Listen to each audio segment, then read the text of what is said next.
What is up? What is up? Hello. None of my boys are able to hear me on Discord right now, and I'm not able to hear them because I am deafened. But actually, I might turn this down just a little bit more. I'm deafened, but we're about to rejoin them. Okay, we're just gonna chill today.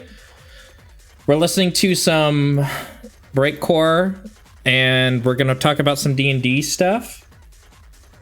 We're just hanging out, and then later today we're gonna play some cool games. I'm sure we're just hanging out for now. Just setting the expectations for the stream early. Okay, we're hopping back in. Hello, I'm back. We're back. We're live. Hello. Hello. How do you know? Steven's here too. Well, okay. I'm not. How do I know what, Steven? How do I know we're live? Yeah. Because I'm looking at Twitch. No, you're not? What do you mean? No, I'm not. How could you possibly know I'm that? looking at you. I can tell what you're looking at. I'm looking all over the place right now. now. He's on the hub. I'm on the hub right now. I can see the. Okay, we're all officially on. Damn, yeah, that's what this is. This is actually white in real life, but I have my brightness and my contrast set so high on my PC, and I just paused it directly before every stream. That's why it's always orange. I pull it up full screen, turn all the other lights off. It's great. Let's keep this bit going. Yeah, how long? It'll win the award for best, worst, longest bit. Worst bit that went on for longer than like 5 minutes. Okay, so we're gonna talk about D&D stuff.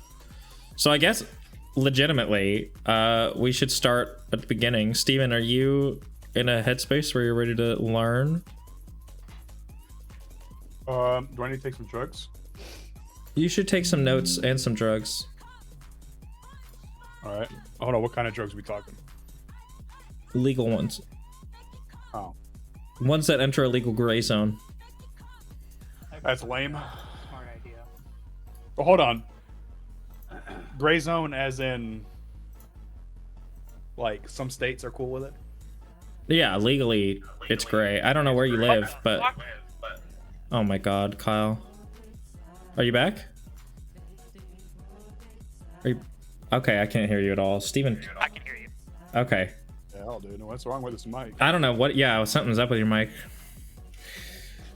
Let's see then. Let's see. So actually, I might just pop out chat for today. So you might not like it, but I'm probably not going to take notes because that's part of it. I don't necessarily, like, if I forget something, then that needs to be. I just forget it. Sure. I don't understand your obsession with going in blind, but... I mean, it's not like definitely blind, but like All right. like you're gonna tell me stuff, but if I forget it, then that's just my character forgot stuff. I'm gonna leave it. Okay. Like that. Kyle, is your mic sounding okay? It sounded like you were talking through a radio a second ago. I've got a walkie-talkie preset on. I'm gonna change it. Why? I opened up SteelSeries sonar No. so I could have all my noise gate, AI, audio cancellation. Howdy. Audi. Are you an innie or an outie, Kyle? Yeah, are you an innie type guy or an Audi type guy? He's definitely an innie. I think I've seen his stomach before. I was talking about his. Oh, that's what we're talking about? Yeah. Yeah, I'm gonna talk about your foreskin. Oh my god, I'm on a walkie-talkie again. What the fuck? There you go. You're good. You're good. Yeah. I clicked flat and then something popped up and I closed it out and it fucking went back to walkie-talkie. Oh, flat like the earth. Yeah, something like that. Something like that, Steven. All right, I'm gonna place a boundary right here, right now. Mm-hmm. Not talking about politics tonight. The moment No politics start today. Getting brought up. I'm So fucking no flat leaving. earth. Fuck. This is a politics-free stream, okay? All right. So we're gonna start at the beginning. I might end up changing what breakcore is playing partway through. At the Beningi? At the beginning, yeah. At the beginning. Oh, here we go. Okay, sorry. Obviously, we started at a tavern. Obviously. Okay, so to start off, Kyle, you know what? I guess I'll let you describe the events. Give me the basic rundown of the premise, because I don't want to get too in the weeds of that particular bit. Like, what did you guys... Oh, holy fuck. Goodbye, bitch. I'm good. Fucking I'm outta good. here. I Debate don't know what lost. happened. All my USB just like reset for a second. We're good. That was weird. So, originally, the party started off as part of a rebellion, a band of rebellions, trying to break into the castle. Quickly cut short because I guess we couldn't get in. The door was locked. Yeah, the Guards I started think coming, so we fucking split and ran. Mhm. We were supposed to meet up with somebody. This motherfucker died. He's gone. Completely deleted. Off screen. We meet up at a town called Burntwood. yeah, Burnwood. Yeah, Burnwood. Not foreshadowing at all. No. It's Burnwood right now. It'll be Burntwood later. yeah. And then, I don't know, we rendezvous at a tavern, talk about the events. We're supposed to meet up with this guy. He never ends up showing. Start doing some odd jobs here and there. Fight 3 fucking gnomes in a trench coat looking like an ogre. Oh yeah, it was just one guy. It was just one, and he was on like stilts with an illusion around him. James Emberson, Like, I think. Yeah, we swung for like the fucking troll's dick or whatever, or the ogre's dick, and there was nothing. It was like it phased right through. I feel like you're putting, you're like adding things. No, this is definitely a thing. Okay. And then we meet up with Noah Baiker. I don't remember what the hell he was. Part like he owned a fucking bar or something. He was okay. Look, all right, hang on. He was wild magic, and he fucking made some dude that I think was dressed up as a priest go bald. The priest wanted us to hand him over. It's Zolari. I couldn't remember his name. Wanted us to hand him over. So we said okay, and then he fucking lifted him up and fucking brought him down on his knee and like smashed every bone in his body and fucking threw him down a well. And that was the end of Noah Baiker. Okay, hang on. Okay, so look, he's putting a lot on you at once. Okay, so look, Steven. You told me to fucking fast forward to the beginning because you didn't want to cover it. What do you want from me? No, what I mean here. Okay, look. So what I meant is, yeah, that's okay, that's fine. I meant more so, give him the reasoning, like, okay, so there's this king, this is his name, this is what we're doing, like, this is our goal, like, whatever. That's where I thought you were gonna go with it. So yeah, look, okay, Steven, for some context, right? Alamea, I already showed you the map, right? Alamea. Oh, yeah, Alamea, I forgot, that's the world, right? It's that place. Alameo. There's a king in one of the countries. Okay, the country is Alms Manor. That king is Alden. Okay, that guy. Theme going on. He's a little bit of a fucking guy. He sucks. So he's what you call a not good king. Yeah, he's what they like to call not a great king. Okay, the way he was brought into power is like not great.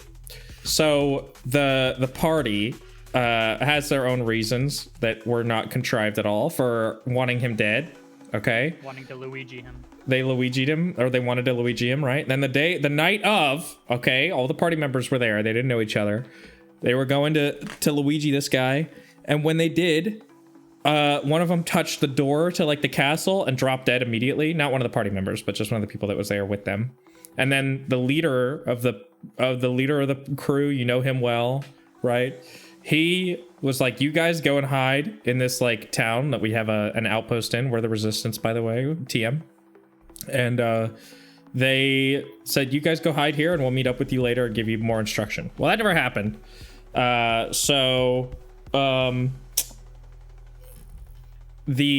they go and they hide, they're hanging out there and they meet up with the local resistance member, Ren, and she's like, hey, you guys, let's do all this stuff. Here's some problems going on.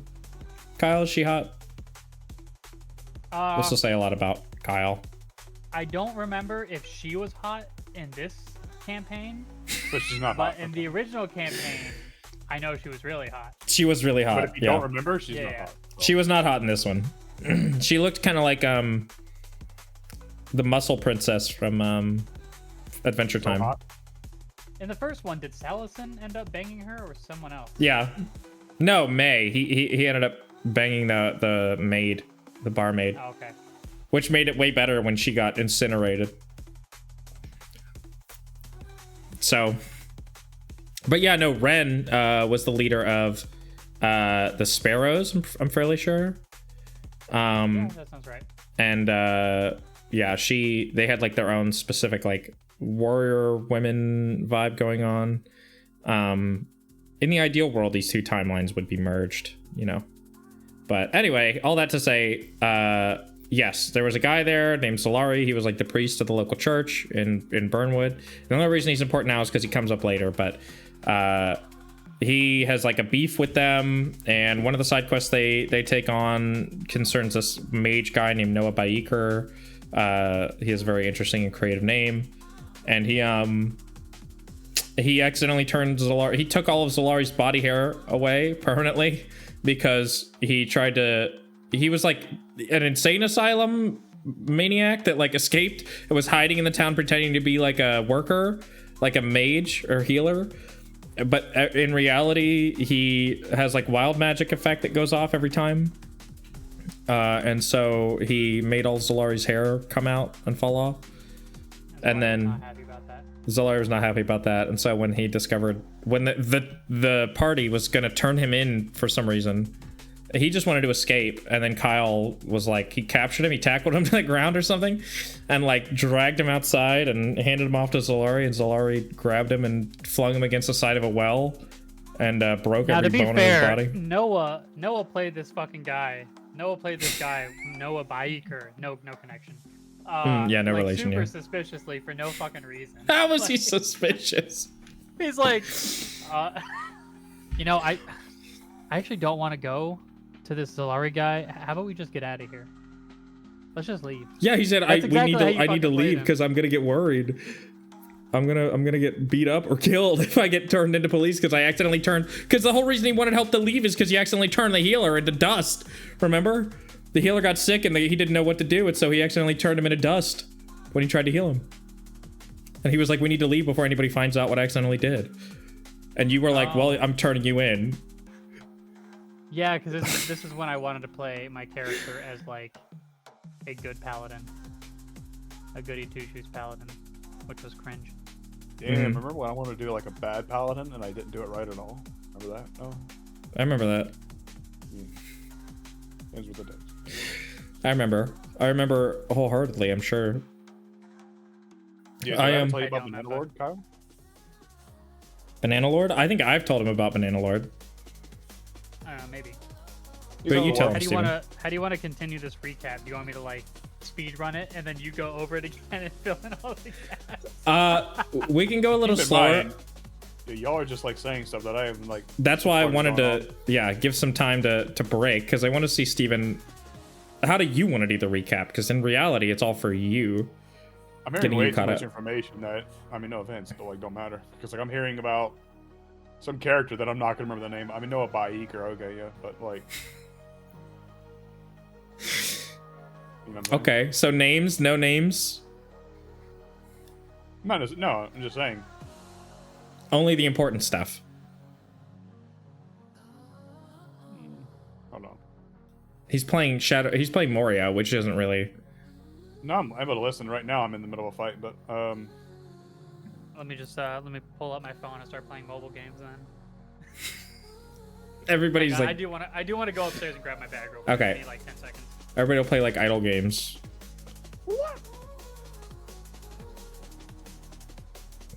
I could pull up like a Subway Surfers.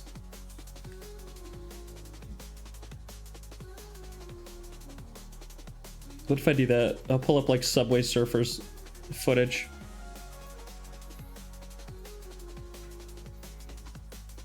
Okay. So I do have, Steven, I do have actually all the important stuff on here. That really does just skip all the regular stuff. okay. If you want me to go through that. So Kyle, I might just go through plot points that I have listed. That's the main thing, because y'all are getting into stuff that like I'm just straight up not gonna be able to remember at all. Yeah. Yeah, I'll chime in when I think something interesting happened at that point. Yeah, or if you want extra context, Steven, ask Kyle, and he'll be able to fill in with some extra details, I'm sure. Maybe. It's been a long time since I played. It's very true. Okay, so, Steven, first off, assassination attempt on the King of Alms Manor, okay? This is happening spring. The king is named Alden, all right? I'll give you some little cool hints. The Alms Manor resistance execute their plan to assassinate Alden, the King of Alms Manor, okay? The squad is led by Bortham, the future members of the Nameless, who are the party, and a few other members. They fail, and the main party, which consists of 4 people that it's worth at least knowing the names of. Iona is the Changeling. Gerard is Kyle's character. Murgo is Paul's character. He's an elf. And then Emmett is Austin's character, and he's the Water Genasi. Iona is like a Changeling artificer. They retreat to the nearby town of Burnwood during the night. The Nameless arrive in Burnwood the following night. They meet Ren the next day. Burnwood is razed a few days after that. So 4 days after they arrive, or 3 days after they arrive, the city of Burnwood is razed to the ground by Alden, and a battalion of his men. Every man, woman, and child in the city is killed. Alden received a tip that the resistance had a chapter in the city and wanted to make an example of them. So the king dared down to sit. Yes. Did you write down who that tip was from? Yeah. That's in the session notes as well. It's Zolari was Zolari. The informant. He was the rat. So because of him, he did kill Noah Baiker, but he also fucking caused the city to be burnt to the ground. Yeah. I mean, he had a spat with Ren previous to that anyway, where he was like, you guys are just taking up resources for the city and that kind of thing. Green Church's new headmaster, Ikora takes over for Fager as headmaster of Green Church Keep. That's the next major one I have. So after that, you guys went to Rue, I'm fairly sure, right? Is the after Burnwood got raised? Let me look. I have a calendar that has all the events on it. 1 second.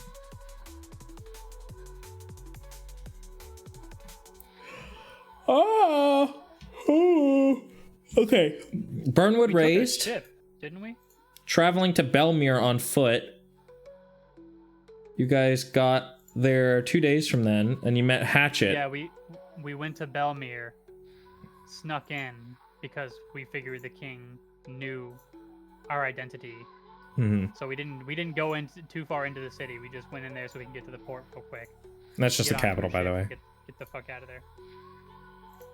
Hang on, it might help you, Steven, if I do this too, because Pull up a map. yeah, that way you can live reference some of this stuff. It's a lot easier to talk about when you're going from like place to place to place. It just makes more sense when you're able to physically see that, you know. All right. Also, quick intermission so I can go tinkle. Yep. And refresh my drink.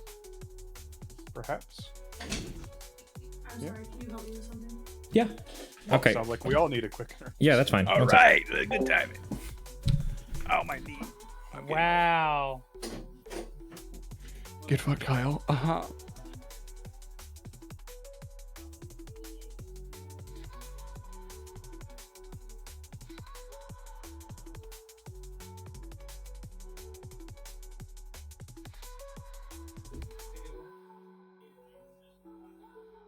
Yeah, so then when we got on the ship, we can't remember which one of us found a ring of 3 wishes though. And it started causing huge fucking havoc in Alamea. Completely derailed Noah's game. I don't know why he fucking put this ring on there, but he really regretted it later. And then it completely retconned everything and it turned into a sci-fi. It's fucking crazy.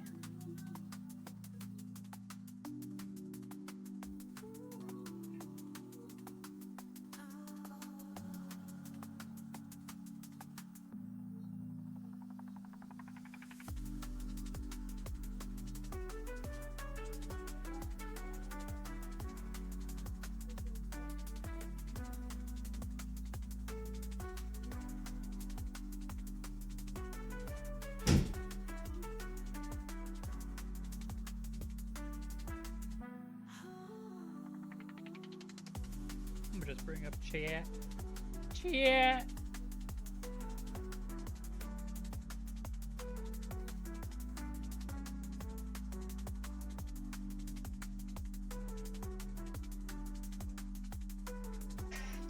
Oh my god.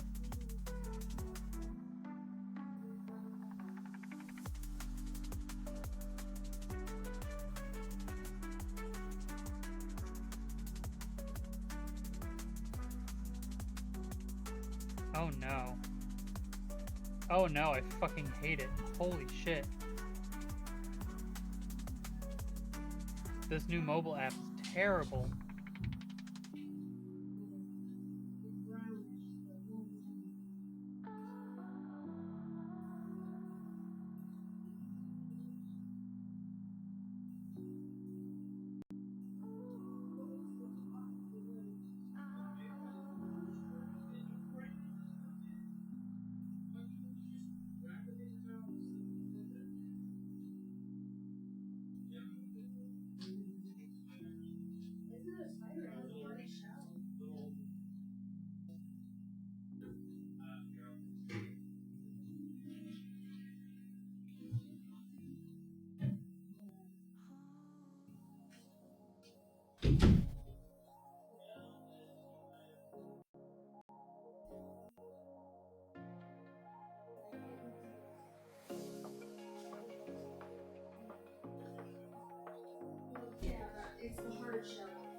Yeah, I get it. Okay. And that's how we killed a Tarask with an episode 5. Yeah, I heard you do the Ring of Three Wishes bit too. Yeah, Amanda there was some like fucking insect hiding under a outlet cover. What kind? Of outlet cover, or what kind of insect? What kind of outlet cover? That's yeah. what other The fucking plastic outlet ones, covers bro. are there? The cheap, like white plastic one, idiot, like this. You're right. So true. Versus the nice, we have nice ones that I have to install, but the nice like metal ones. Anyway, no, it was like some like, I don't know, it wasn't a spider. It was like almost like a grasshopper, but slow. And like a little furry. It had like an exoskeleton. It's like a grasshopper beetle thing. I don't know. Anyway, I have no idea how this explanation. No, it wasn't like a centipede. It was like more like a beetle. Or like a grasshopper. It wasn't like a house centipede. Or like a, you know what I'm talking about? Many of those in Ohio. I know exactly what house centipedes are. They're fucking creepy. I don't know what I hate worse, house centipedes or roaches. Both. Roaches for me, dude. Roaches 100%. Roaches are fucking disgusting. House centipedes are creepy looking, but they don't hurt you. You know? I mean, cockroaches, I guess, don't either. But when I say cockroaches, I don't just mean like roaches that you get in your house because it's dirty. I mean like roaches, palmetto bugs. They just look like giant cockroaches. I know they're not. I know palmetto bugs aren't roaches, but the difference between them isn't big enough for me not to be creeped the fuck out by palmetto bugs. Yeah. Ugh, Do you like roly-polies? I'm indifferent to them. I used to like them as a kid. I don't really like bugs anymore. I used to be okay with them, but now I really don't like them. I think it's just exposure. Like, as an adult, I'm not exposed to bugs as often. I just At need least a couple more minutes. I'm looking for something. Just okay, you're good. At least not like creepy crawlies, you know, Kyle? Yeah. I like mantises. Like praying mantises would be Yeah, they're as cool. well. Also fine with moths and butterflies, obviously. Yeah.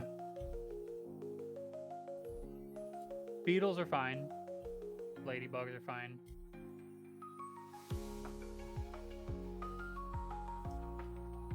Depending on the spider, I'm okay with as well. However, I wouldn't want most spiders to crawl on me. Like, I'd be totally fine holding a tarantula. And apparently, black widows aren't that big of a deal. Like, they don't typically bite. Yeah, I mean, you know, Black still don't widows, want like, to... aren't. They can still but fuck you up, they're though. I guess they're not as fucking dangerous as a lot of people think. Well, bugs in general, like spiders in general, if you can, like, hold them on your hand and, like, let them crawl around. I just don't enjoy doing that. Speaking of spiders, though, you know, I now have a natural distrust for putting my slippers on because yesterday. Brown recluse. Yep, brown recluse. Yesterday, I was sitting like this, and I didn't have my slippers on, right? And I was looking down, and I'm like, why the fuck is like Nox was on my lap? He fucking hopped down, and Tyr was down there like batting at something. I was like, what the fuck are they going after? And I just saw something. It was like hard to see because the carpet. And it just was like, it looked like a thing of You ever had like a bundle of like hair or something on like the carpet, and it just looks like that? But it was like that, but it fucking moved, and I was like, what the fuck? And I was like, oh, immediately I was like, oh fuck, I think that's a brown recluse. So I got all the spiders out, or all the cats out. And then, yeah, I herded all my spiders out. And then I shut the door and I turned around and it's gone. I couldn't find it at all. And I had my slippers on the ground over there. And I was like, I'm not going to put my slippers on because I have a fucking feeling, right? And I was like, still looking around. I was like, ooh, it better not be my fucking slipper. I tap my slipper and it goes, and it fucking sprints away. I grab my slippers like, Gah! The second I hit it, it went like that. God damn. I was like, so now every time this morning I went to put my slippers on. I had them right next to the bed. Bye, babe. Love you. Thank you. Right next to the bed, and I went to put them on. And I fucking kicked them first. I like turned them over, fucking kicked them, because I'm like a brown recluse of all things. Fucking dead tissue. I want my toe to fall off. Yeah, it was so awesome. Necrotic damage. Okay. So Steven. I've got journal options. Okay. I got this journal. Okay. See? Okay. Very cool. Okay. Leather. Yeah. Super cool. Wow. Awesome. I could use that as my like character's journal type shit. Okay. Mm-hmm. But no lines. As much as you can tell, no lines. Blood doesn't even know what the story is yet. I know. Yeah, but my character's gonna have a fucking journal.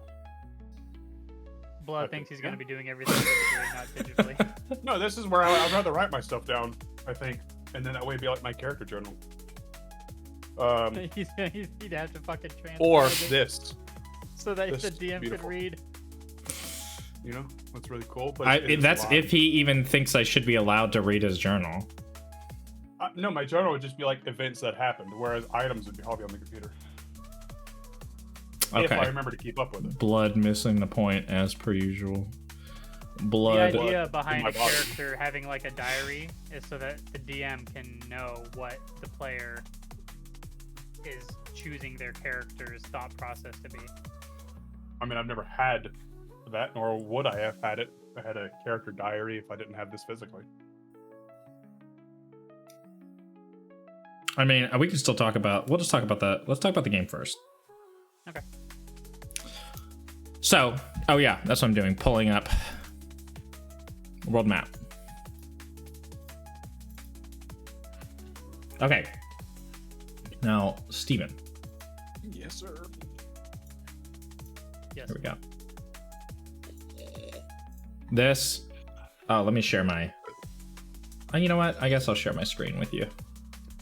How am I gonna do this? How about you just send me the map, idiot? No, I'm not gonna do that. Pussy. You fucking pussy, dude. Okay. Do you want me to do it? Oh, here, I got it.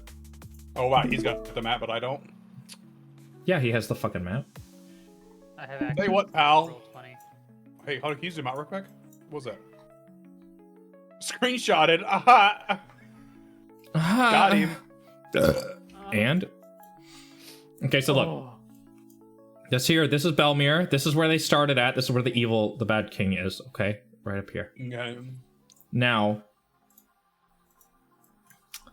we have, Is it on the sorry. non-detailed? You gotta do Alameas, or not. Alms banners.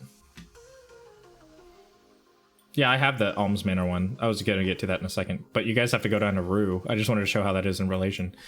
So, like, right over here, right? Which I do have access to all the pictures in this folder anyway, so. Anyway. So, this is where they started at in Belmere up here, right? And then what they decide to do is Burnwood was like right here, I'm fairly sure. It's literally like right here. That one does show on the full map, but they trekked to Belmere. They took a boat. Okay, Kyle or Gerard, his best buddy in the whole world that he didn't know existed, Hatcher. Hatchet. Hatchet. He was in Belmere at the port. He's working. They used to be guards together. Now he's like a smuggler. A deckhand? A deckhand. I think he was a captain. Was he? Or something. Anyway, he works as he's a smuggler. So he smuggles them out, right? They take a boat out this way. Blood not even looking at the camera. He goes over this way. And then they go down here to Rue, right? This is where they're trying to get to because there's a guy here named Fager. Okay? Fager's pretty sick, all right? He has some plans for them. He used to be part of the Order of the Blue Eye. I told you about the Order of the Blue Eye before. You probably don't remember. But they're the group that's meant to keep the king alive for as long as possible. Or the ruler of Almsman are alive for as long as possible. They're the Illuminati. They're like the Illuminati. Are you following all this so far? Is that a yes or I can't hear his head shake? He's not doing anything. Wow, I muted all my commentary. Wow. Oh. That was great. The Simps, the Order of the Blue Eye are Simps, yeah? Yeah, they're simps for the king, yeah. Simps for the king, yeah. Yeah. Okay. That would have been funnier if it was on time, but yeah. Yeah. And then they head to Rue. Then Fager decides to join them. Yeah, sus name, by the way. Sus name, you said? Yeah, what are you trying to play, bro? Yeah, be careful with that name. Mm-hmm.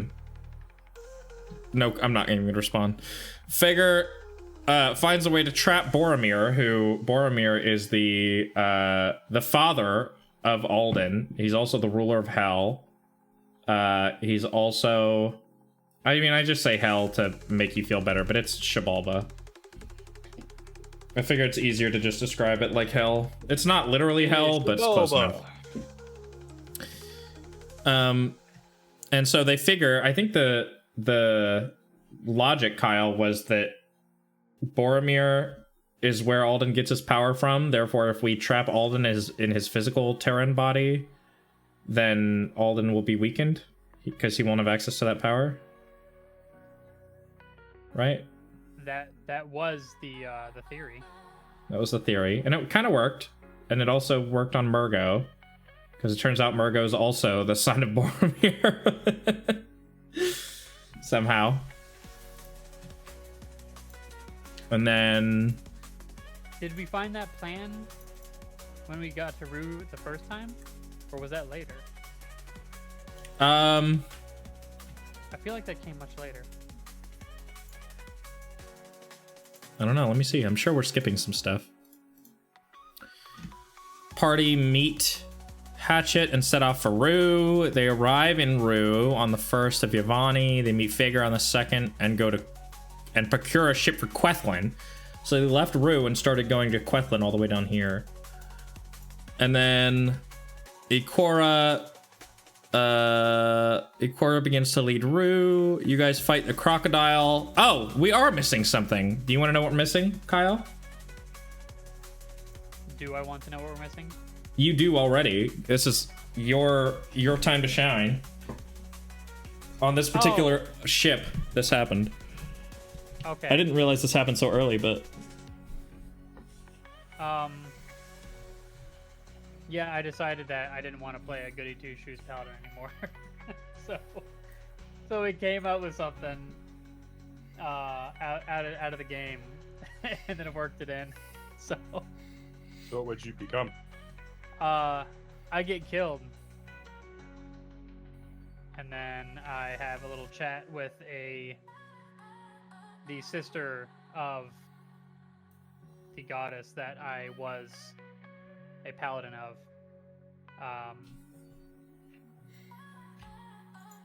Namaya, sister of Aphraius. Aphraius is the main goddess in this world. However, she's completely missing, but all paladins get their power from her. It's just not like directly, like she doesn't bestow it upon anyone because she's just not there. I don't think we ever went into like how they actually get it though.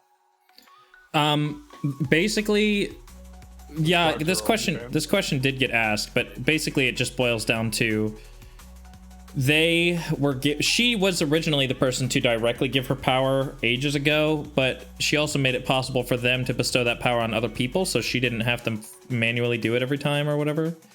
And now that she's gone, they can continue to pass down her stuff whether she's there or not. You know what I mean? It's possible for mortals to give it to other mortals. Basically. But Gerard was having a bit of a crisis of faith. And then when he died and never saw her still, and instead was... What's the word I'm looking for? I don't know, but I have to turn you up again. When he encountered her sister instead, Namaya, goddess of mortality. Yeah, goddess of the the end, basically, yeah. Yeah, goddess of ends. So I became her thrall. But I wanted to keep a little bit of paladin flavor, but I'm basically a warlock. Yeah, now.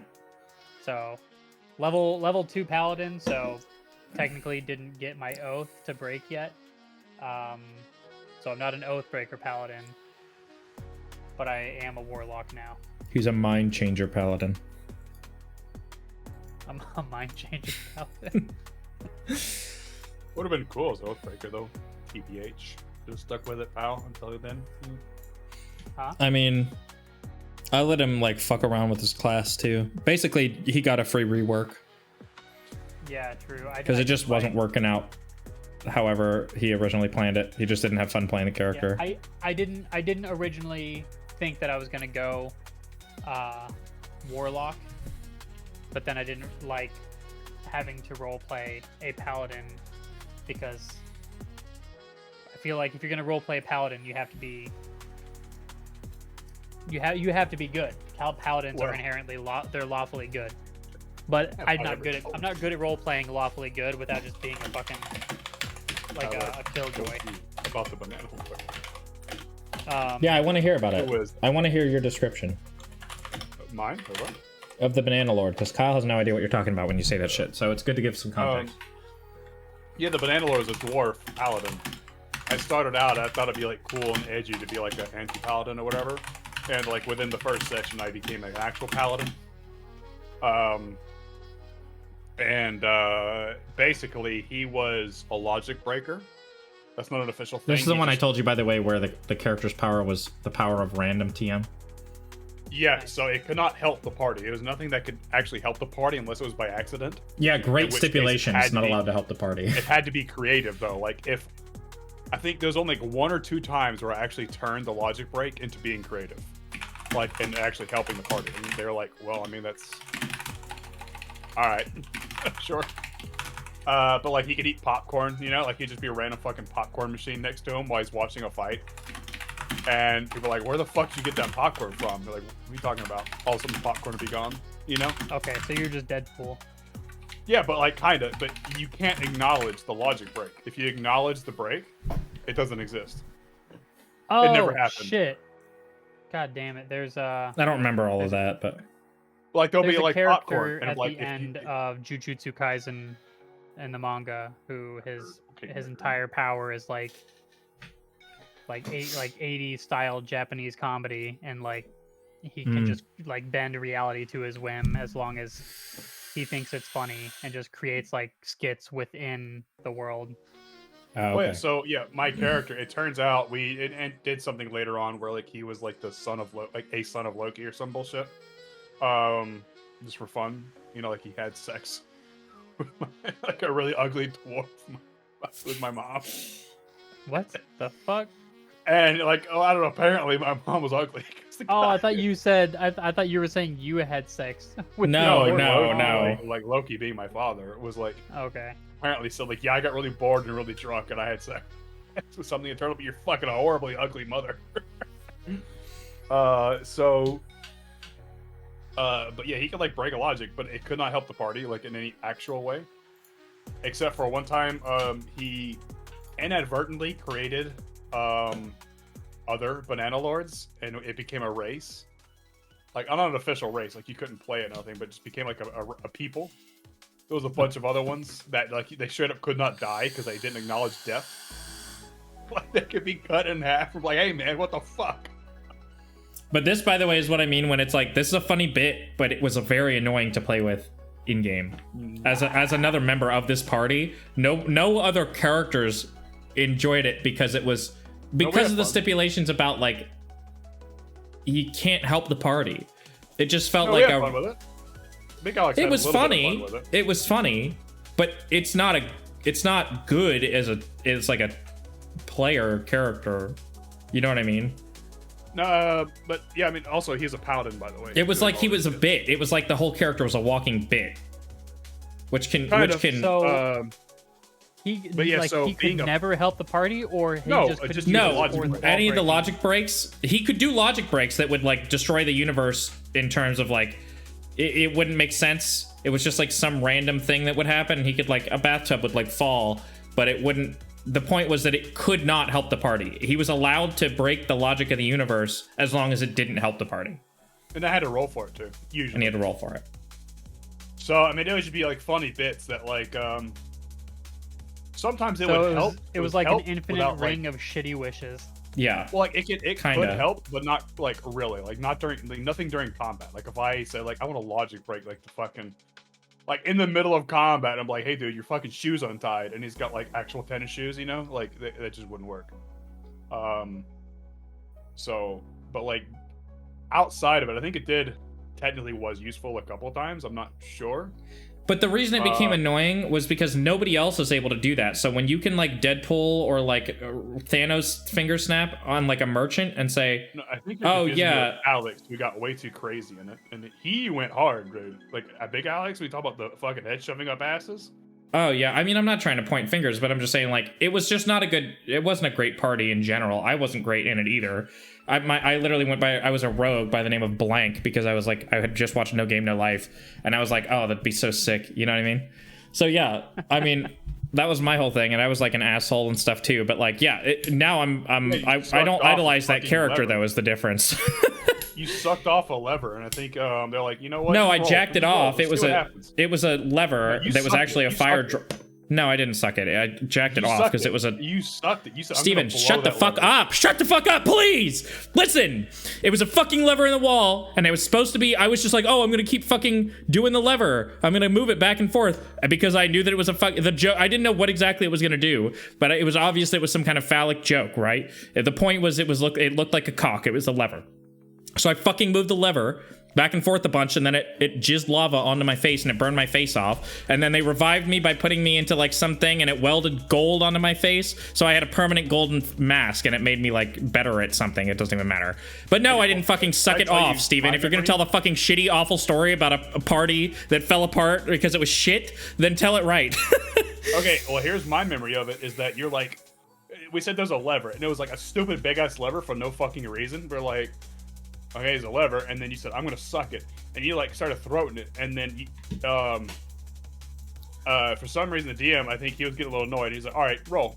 He's like, okay, you rolled, and I think he got like a 2 or something. You make it sound like I was forcing this to happen. Alex literally was making jokes the whole time about how phallic the lever looked. Yeah, obviously we were like, yeah, okay. And like, oh, you move the lever and it makes a moan sound. Okay, then I'm gonna keep doing it. I think the DM, Alex's dad, got a little annoyed by it. I don't know. I don't remember. We were like, all right, he's fucking. Alex was the DM at this point. Because the only time there was a. Okay. You know what, Steven? Fucking go ahead then. Go off, sis. I promise you, this was Alex. Go. Okay, keep telling your fucking fake gay version of the story. You were like sucking it, bro, all the way down, bro, getting the ball. This is the definition of fake and gay, by the way. And so then it, finished. That was the roll. You see the roll, and you rolled low, so it finished. All over your face. I don't think you remember. Okay, I officially don't believe anything you tell me about our old D&D campaigns anymore because you've misremembered this. You've misremembered this so hard. You don't let me finish. That's crazy, big dog. Because it's not important. This whole thing is not important. The whole point is we're talking about D&D that's going on now. I need it. It's not just sharing stories for no reason. Shot molten gold in your face, bro. It was It was Okay. Diet Coke. All right. It was- So I'm fucking. I don't It care. sounds Okay. to me I don't like care. you just really want to make this a whole lot gayer for Noah for no fucking but I reason. don't care. It was It's all. a- It was already gay in a fucking dick joke with just molten wants to lava pretend like he didn't spewing have all over lava his come on face. his But you face. wanted it. He didn't like, go "You gotta far be enough. sucking So it. you're No, like, you no, gotta no, be he didn't sucking jerk it." it off into his face. He was. He was. It's not my fault. Okay. My head All right, fell bud. off. I got way too into that. He one. went. He went ham in the fucking paint, bro. Okay. So anyway, they make it there. All right. Their plan is to try to subdue Boromir by getting him trapped in his mortal body. In the process of doing that, Boromir almost breaks out and he targets Iona, who is probably the main force of making sure he stays like in his body. So Do he we want targets. to say a little bit about Quethlin? Like what Yeah, it is? sure. Yeah, go ahead. Quethlin is the city of secrets. So when you go there and you want to buy a room to stay or drinks at a bar, you don't pay in gold, you pay in secrets. And that's the entire gimmick behind Quethlin.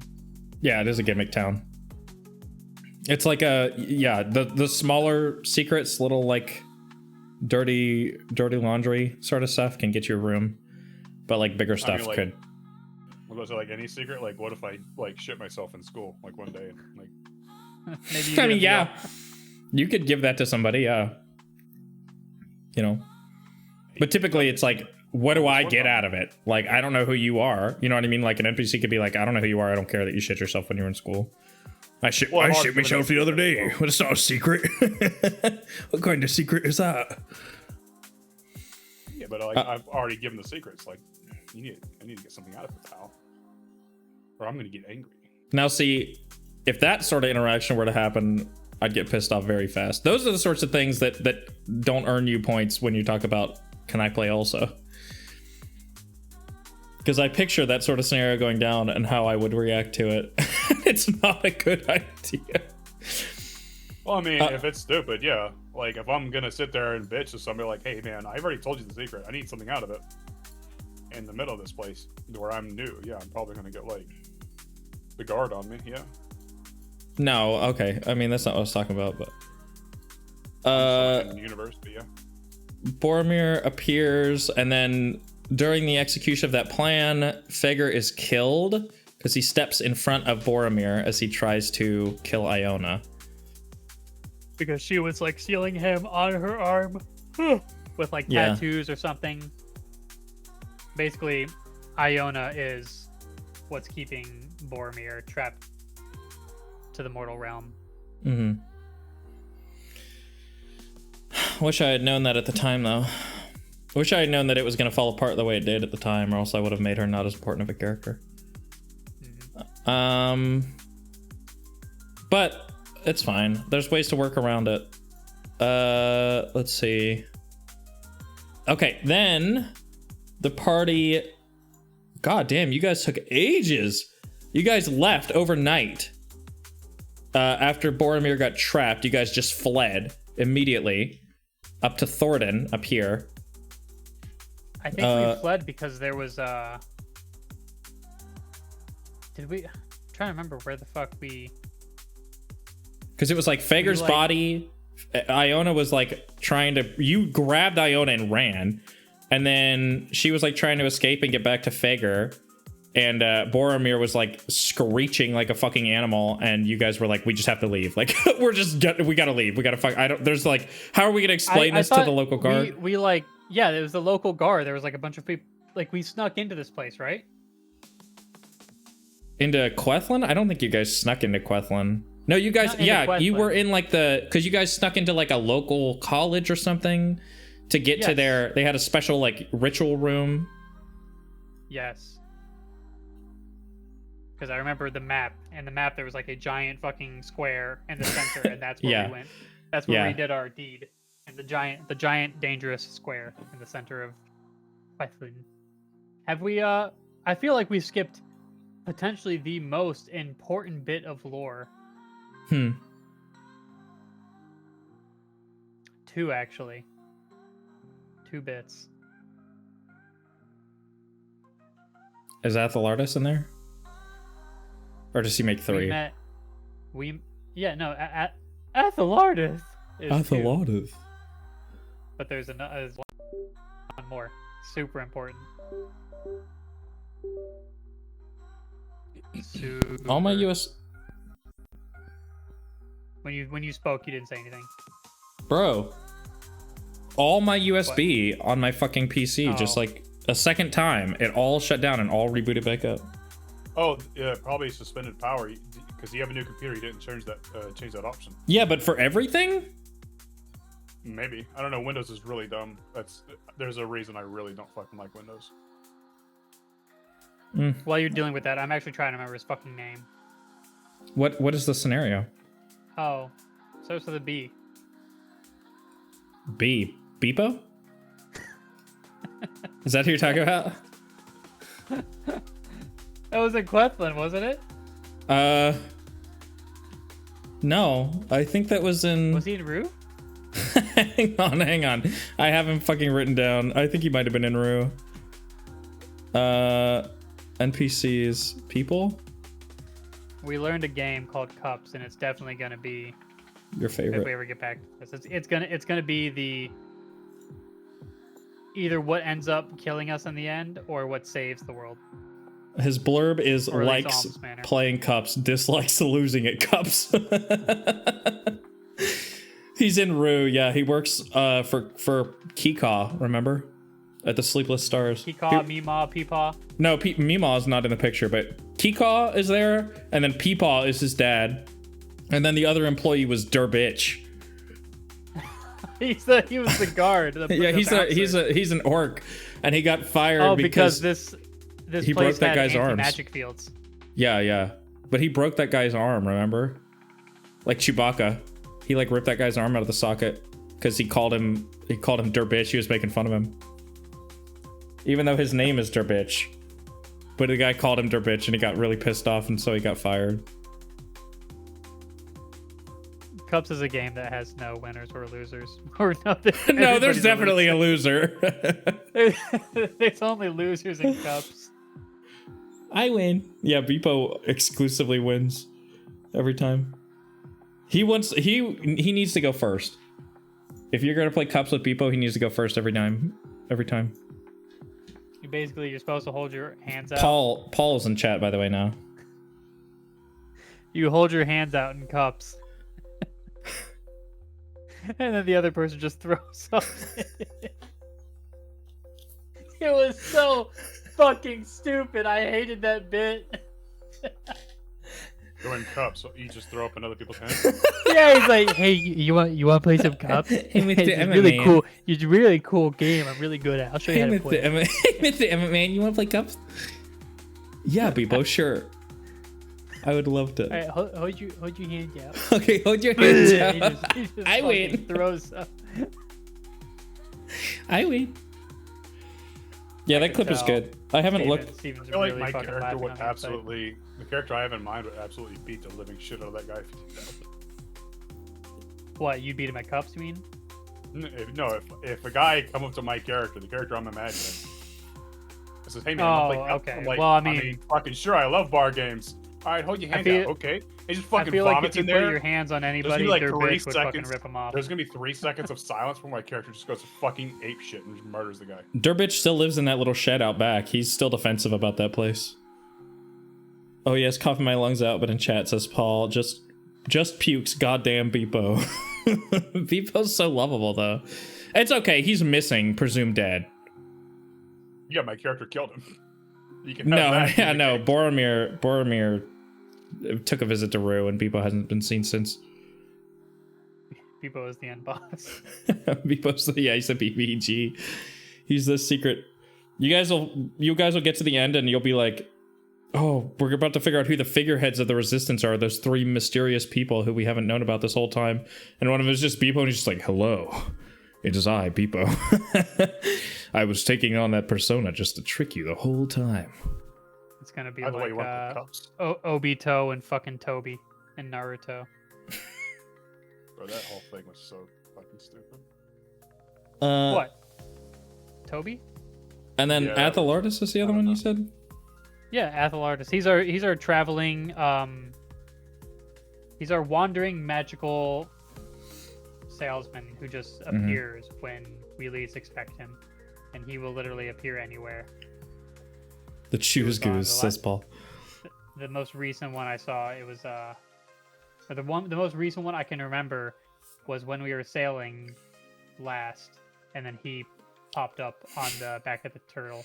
Yeah, That is where we left off in the previous campaign. Yeah, Athelardus is a wonderful man. He always gives you the most kind of useless stuff. That I got the most useful fucking thing though. You're just an explosive rock. No. Oh yeah, that too. Dude. It's just a piece of paper that I guess has some kind of seal on it, and if I put it on a door, you cannot open that door. Yeah, it's pretty simple, but it's not even locked. It's impossible to open the door. You've actually used it so much. I did. It's super useful. It's a fucking useful ass item. If I'm not mistaken, you even used it in the one shot, right? Yep, I used it in the one shot. Bro, and I used it. It was like the guards. The guards. They gave up on the door. They started fucking breaking through the walls instead. And you got it in like session 3 or something, or session 2. You're pretty early on. I don't believe I have it anymore. I left it. Oh, that's right. I took it off the door. Lock any door is pretty darn good. So much good. I bought Arcane Lock as a spell. Says Paul. Yeah, because he got jealous, I guess, of you just getting free permanent lock on anything. Hell yeah. Okay, Figure's death, and then you guys left to go to Thornton. Gerard's death. Oh, that actually should have been earlier. I guess I had that mixed up. And then, when you guys got to Thornton, what happened? Everybody just started punching the fucking poor horse guy in the face. No, I'm not talking about... Yeah, I'm not talking about you guys playfully stabbing that guy in the ass. And, like, to see if he would react. You were like, I stabbed him a little harder. They were like, okay, Me? I'm gonna I didn't stab do him. anything. Not you. Okay, the party. Literally everybody but me was just fucking, like, beating the ever-loving shit out of this guy and fucking, like, maiming him. He wasn't maimed. He was just letting it happen because there was weird shit going on. But he told us how to get in, I think. I think he told us. The first thing I told you, I ended up having to step in because everybody was like, I was like, okay, so you guys are walking in. The first thing you see is the gates are closed. The guards say, are you going to fix that giant hole in the wall to the right 30 paces? And they went, no, I don't know. And then you guys started talking to him and they were like, oh, the walls have always been closed. What do you mean? Oh, what hole in the wall? Oh, blah, blah, blah, blah, blah. Like, and then you guys were like, okay, let's leave and talk to the stable hand and see if the stable hand knows anything. I'm going to like just playfully, lightly stab him in the arm and the leg.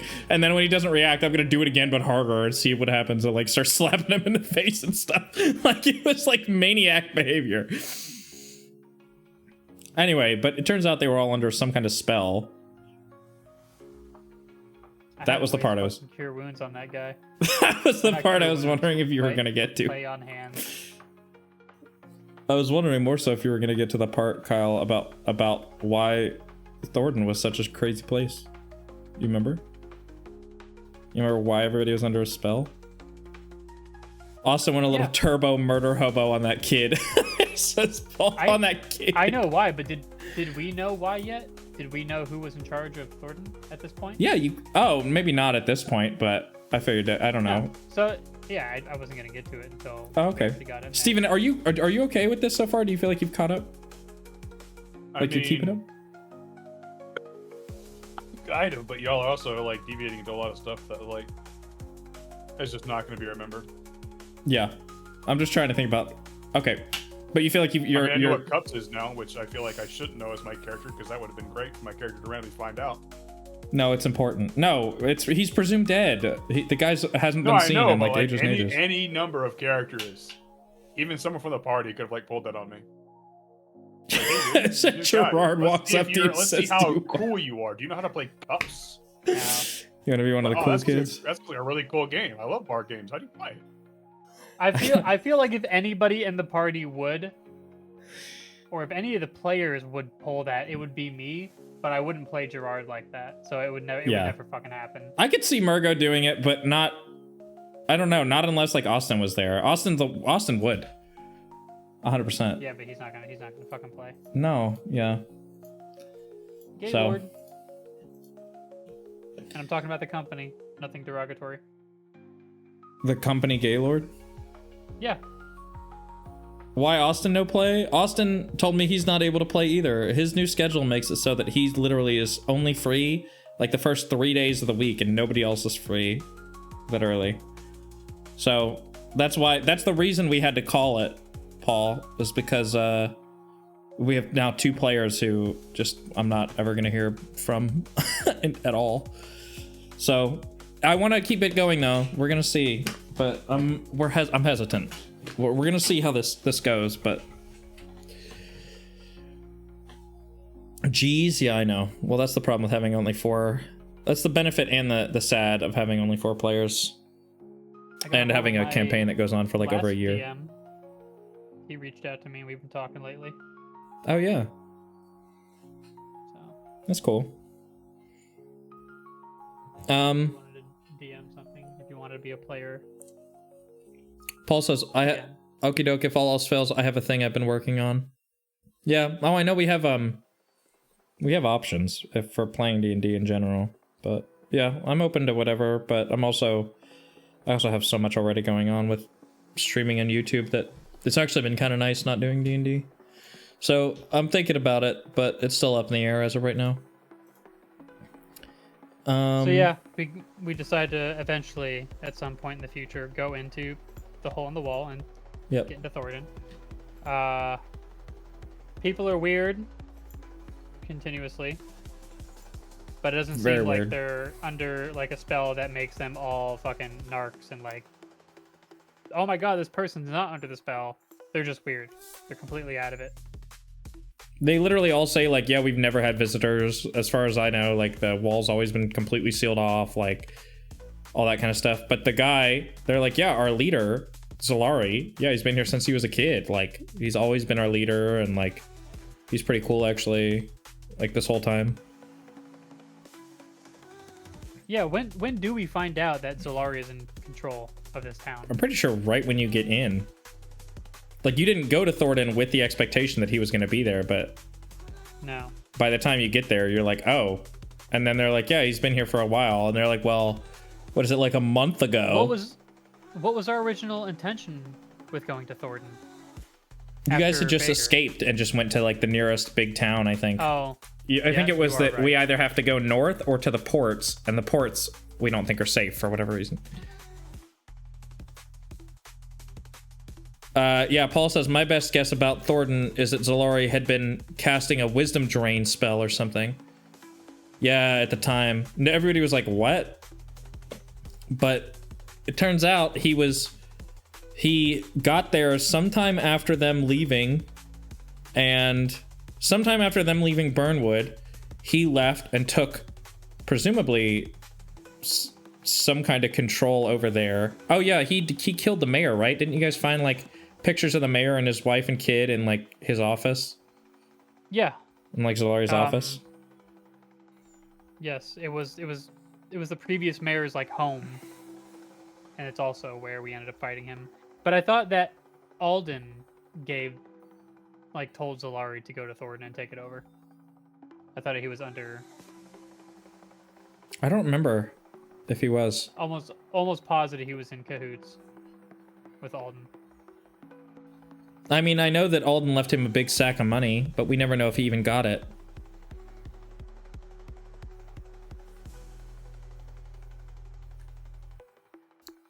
But, Zolari gets there and turns the prison into a barracks as well. And has, like, a big machine on the top floor that has... Oh, yeah, his hungry coin ate the sack of cash. That's right. So he never got his payment. Paul had a hungry coin that ate money and then pooped out money of a higher denomination.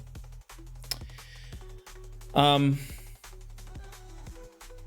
you guys were going to turn that platinum. I think it was 6 platinum, and you guys were going to melt it down into like a dagger and kill him with it. But I don't think that ever happened. You guys sold it. Bought something with it. I don't remember. Oh, I think you put it towards, or they put it towards drugs when they went to make drugs. Yes, that was a stupid bit too. I didn't like that bit. I didn't either, but it made you guys so much money in the long run. Like 6 months later. Rolled well. Yeah, I know, insanely well. I got Monopoly ad going on. A Monopoly ad going on? Oh, I guess there's ads playing right now on Twitch. Okay, so you guys went and you killed Zalari, who was using like this big fucking machine to like mind wipe people at the top of like the barracks. That's pretty cool. And then what happened? You guys left and went from Thornton back to Rue. And when you got back to Rue, you found out that Boromir was working at the college that Figure used to run. He was a secretary. He was a he's a secretary now. Mm-hmm. And then Fager's old secretary is now like the head of the college. Yeah. She became the leader. Yeah, we found him at like the front desk, just like doing paperwork, and then Iona used like a fucking wind spell and blew all his papers all over the place, and he's like, "Oh, why would you do that?" Oh, I never did anything, Jew. Completely and wholly All those unnecessary. papers? Yeah, Boromir has a bunch of papers. He So yeah, now Boromir works at the college. It's just like a guy by the time they get back to it. And he's just like chill, I'm pretty sure. Isn't he like chill with the party? He's yeah, like he's totally calm. yeah, like you've trapped me in my body, person. but it's happened before. It's not that big of a deal. No, did we just gloss over it? We did talk about we did in fact kill Zalari. Yeah, you did kill He's Zalari. dead. Yeah. Like, we fucked him up. I did a sick ass fucking jump out of the second floor window. And fucking like It's actually a really cool fight. It's so actually fucking cool. Honestly, a lot of the fights are pretty cool. They have their moments for sure. Paul says he's chill, but also extremely dangerous. Yeah, they have their moments. There were some fights that are really bad, but there were fights that were good. Like on the ship when I died, Paul used like burning hands. He used burning hands and fucking dealt so much damage to me because I'm right in front of him. So part of the reason he died is because Paul just was like, "Go fire everywhere! Hurry! We must protect everyone else. Kyle, you're a sacrificial lamb." Well, I mean, when you want to cast Fireball, you just Yeah, sometimes you have to. Yeah, purge the unclean, says Paul. And then you guys traveled to the handshake from Rue. So you guys went back to Rue, and then you traveled up here to the handshake, which is right here. I don't remember what the reasoning was for going to this particular place. I think you guys were just like, we need to meet up with every safe house leader, right? Wasn't that the case? Like all the resistance leaders? Wasn't the next one in South Crest or North Crest? I thought there was a resistance leader in South Crest. Yeah, there almost definitely is. Let me pull up the provinces, Alms Manor.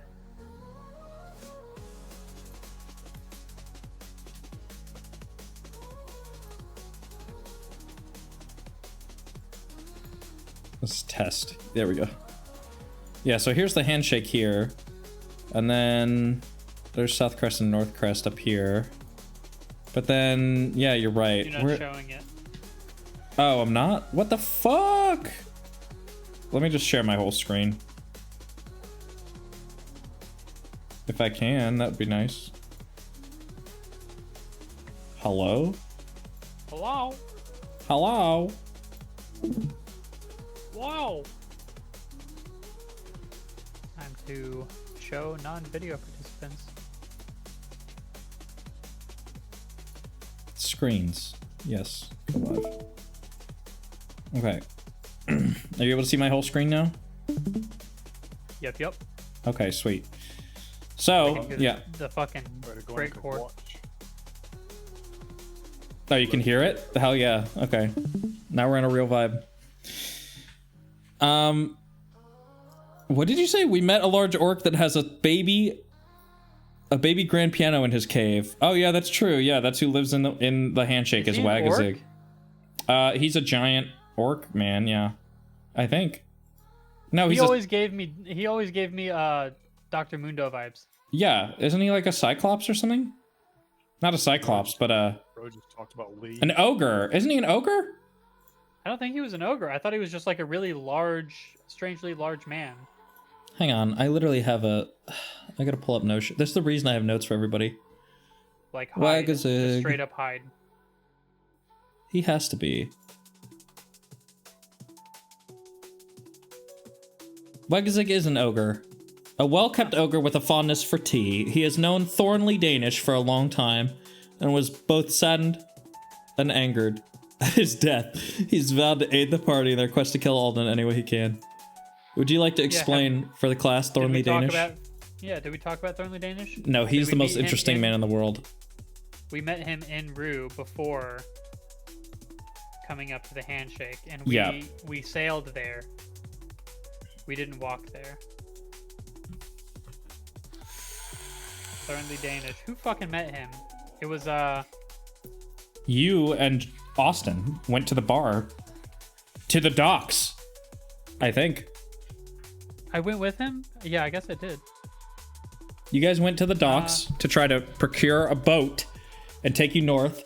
And he happened to have a boat called the Iron Maiden. And he's like, so fucking gaudy. He's the single awesomest character to ever exist. The single most epic character. Instead of like a normal mermaid at the front, it was like a really hot babe with like bondage or whatever. No, I think it was literally just a giant open Iron Maiden. Was the front of it? I thought it was like the figurehead, but there were hot babes all over. He had hot babes on the ship as deckhands. As deckhands, his crew was exclusively hot babes. He did die like a chump. Is that what you said? Not like a champ, but a chump. I don't know if I'd say a chump. Did he die like a chump? He got taken over. He got brain exploded. Died like a chumpa. He was too cool for his own good. He had to get written out of the script. Yeah, he had 2 epic swords. Remember that bit where he's like, oh yeah, I almost forgot my epic katana. He reaches out and calls it to his hand, and it's like an awesome fire katana. And then he's like, oh yeah, also my other one. He has 2 wolves inside of him as well. Yeah, his eyeballs are wolves. One is a fire or a plasma wolf, an epic plasma wolf named Hunter, and one is an epic lightning wolf named Killer. And they're like gods that he saved, and they agreed to be his eyeballs. They agreed to live in his eyes. And he can summon them anytime he wants. Noah Baker wasn't Noah's self-insert, this is. He came back from a previous campaign, he's level 20. And he just got epically fly swatted by Alden. It was his way of showing us just how dangerous Alden really was. Yeah. He built up Thornly Danish as this unstoppable, total fucking Chad badass. And then by the end of it, it was...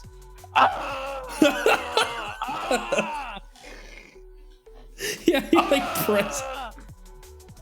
You're like clipping your mic so hard, it's so fun. He fucking like takes his 2 swords and fucking sticks them in him, and then he rips his fucking eyes out because he rips his rib cage open. He does rip his fucking rib cage open. He does all this to himself. Thornly Danish couldn't stop himself.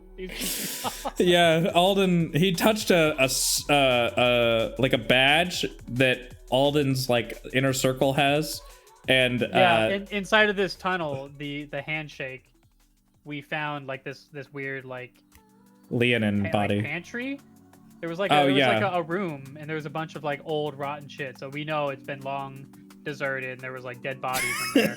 And then on one of the dead bodies, there was like a badge of Belmere, like the Belmere guard badge or whatever the fuck. And Thornly Danish is like, hey, can I see that real quick?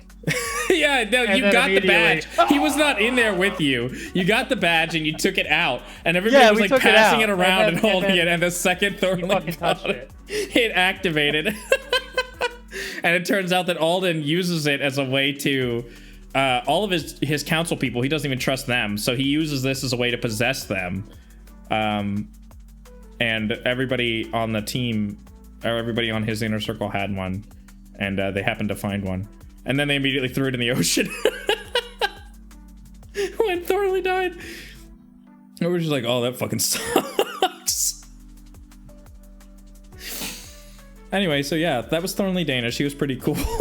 It's pretty epic and awesome. It was so fucking sweet for like 2.5 episodes. Yeah, the one fight that he was actually in was pretty cool. That was the one where you guys were on the ship and Fighting one of like Alden's like right hand man.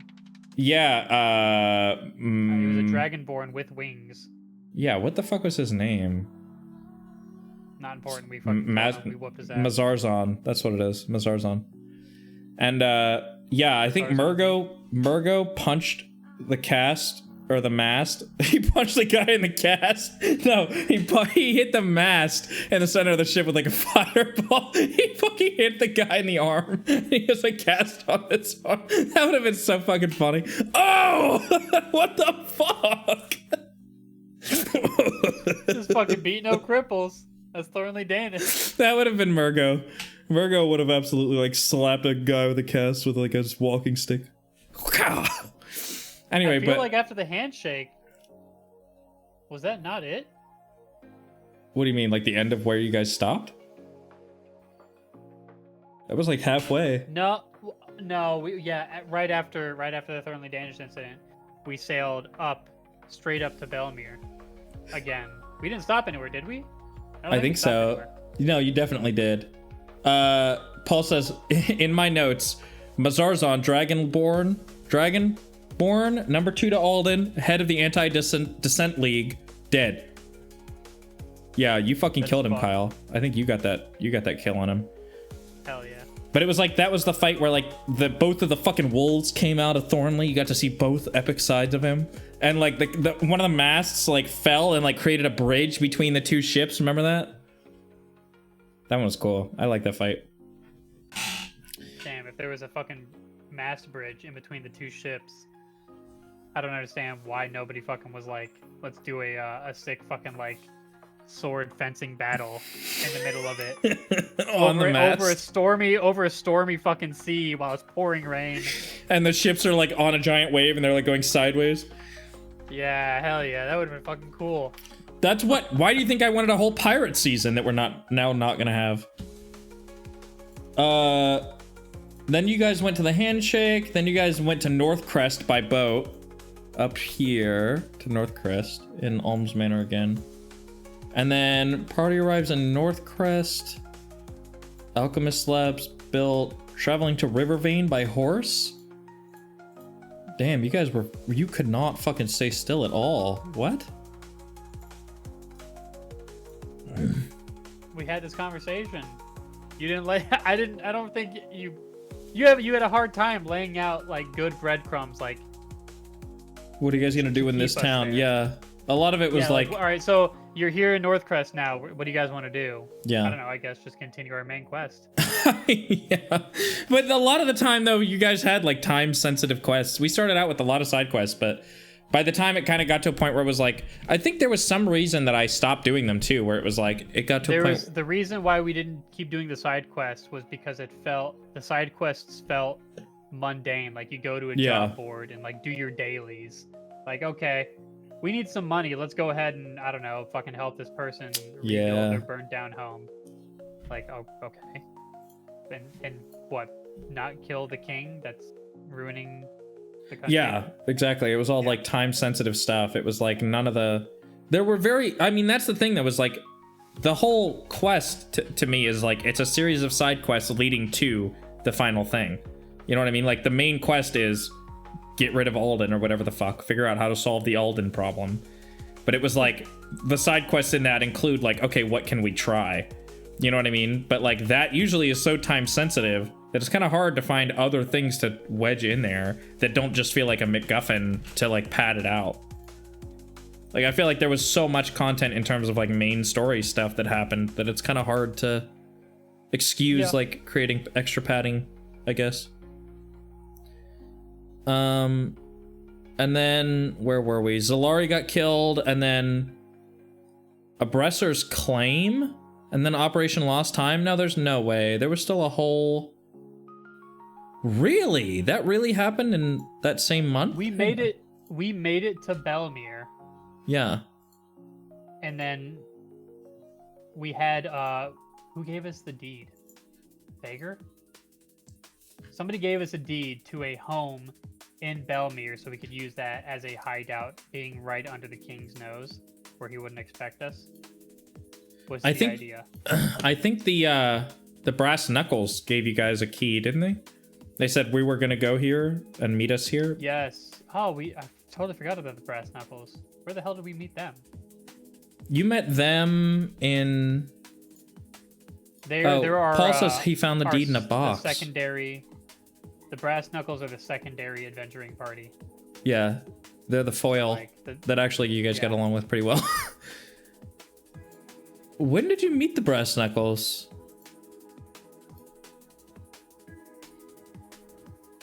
Before the handshake. Yeah, definitely. Before. You guys met the Brass Knuckles when you arrived in Thornton. Really? Yeah, apparently. They weren't under a spell, though.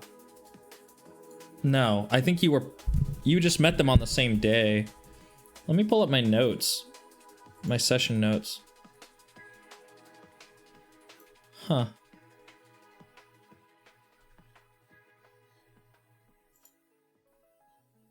Sessions.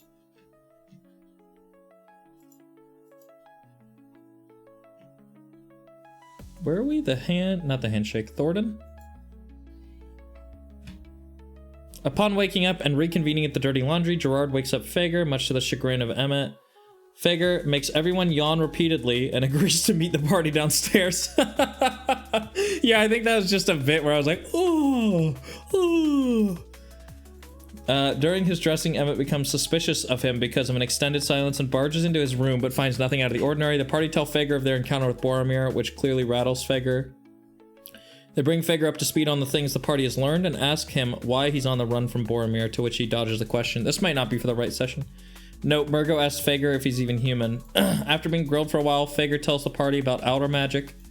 When the subject of House Beaugenet comes up, Fager gets prickly and tries to convince the party that helping them would be a waste of time, but ultimately relents and changes his clothes to meet them. Fager's looking to Ooh. Okay, just kidding. That's a DM note. So that was like a season 3 thing. Which I might still take it this way at some point. Kyle, I don't know if you would want to know this or not. I mean, now that Iona's not a part of it, it's not really a spoiler in terms of like her character. Paul, I would want to know if you want to know this too. And I guess Steven, you too. Although you wouldn't have any attachment to this person at all, so. But this is like a plan concerning like a potential future season. And it would have had to do with Iona? Yeah. Is she And related? the seal for Boromir? She's related to him. No, and no. Kind of. No, you took a long time to say no. So it has more to do with the book that she has? It's about Iona and Fager specifically. They're related. Oh my god, it's her daughter. His daughter. No. He's her mother. He's her mom? Dude, pronouns, bro. No, she is a phylactery now for him. And that was gonna be he's gonna be the villain of season 3. He would come back in season 3, and his whole goal is to combine the outer world and Terra. Damn, that would have been fucking interesting as hell. And Iona was supposed to be a phylactery for him. when he put the seal on her, it wasn't just a seal for Boromir. It was also his own thing. Was what it was. That would have been a holy shit. That would have been a really fucking cool plot point. I know. What a fucking shame. I know. God damn. And I even have written here, this is session 15. It says Figure is looking to unbound Higas's magic. Outer speak, outer spells, outer magic from the rest of the world's magic. Terra speak, Terra spells, Terra magic. And at some point in this quest, he learned that Boromir's Shibalban power prevents him from fulfilling this goal. He used his arcane knowledge to bind and subdue Boromir, trapping him in his physical form and unable to teleport anywhere. This is where Boromir had his mansion built. This is when Boromir had his mansion built and became a lot more sociable. That's the original time he got trapped. Remember when you find that diary that Boromir has? And Boromir's like, what the fuck? Fagor fucking trapped me in my body. Like, and everybody was like, that's so weird. Why did he do that before? Fagor never mentioned this and blah, blah, blah, blah, blah. Like, even when we brought it up to Fagor, he never mentioned that he was the one that just trapped Boromir before. He always made it sound like it was like some theory that everybody was going along with. And like him acting shifty and stuff was all meant to be like, yeah, he knew he was gonna die. But right now, him being dead, he was actually gonna, at the end of season 2, this is actually meant to be the reveal for the end of season 2 was like, he walks through a fucking portal at the end. And yeah, he'll be back. TM. Somehow Palpatine returned. Lich. Yeah, he was a lich the whole time. The whole time, or he made the aspiration. He was like, that was the plan the whole time, yeah. Oh, Iona and Murga were trying to learn outer magic versus the Cosmonomicon via the Cosmonomicon. Yeah, the Rimgear, the Rimgear, whatever the fuck it was called. The Rimgear. Damn, that's a fucking good idea, though. Yeah, that was put in post, by the way. Specifically the Lich thing. I knew that I wanted him to be a bad guy and come back in season 3, but her being a phylactery was like something that got added later. But yeah, that was the biggest disappointment for me, as like fruit of something that will never come to pass. She may still. I mean, like that. I can always use that story beat, but. Well, fuck, now you can't. Now you've ruined it. You can't use that at all now. I mean, it definitely still can. It doesn't have to be a surprise to still be intimidating and still be a threat. And if anything now, yes, you know, but her not being the idea now is that if she was still with us as a party member, well, shit, the only way you can kill a Lich is by destroying its phylactery. We have to kill Iona if we want to kill him. Well, now I have no gripes with that because it's not a fucking player. Yeah, just fucking kill Iona, whatever. Yeah. I'll destroy the phylactery. The moral thing is gone, yeah. He says, yeah, we were waiting for enough Kardic inspiration to get the basics enough to understand the magic so we could win, so we could unbind Boromir and make a deal with him. Yeah, that was the goal originally. But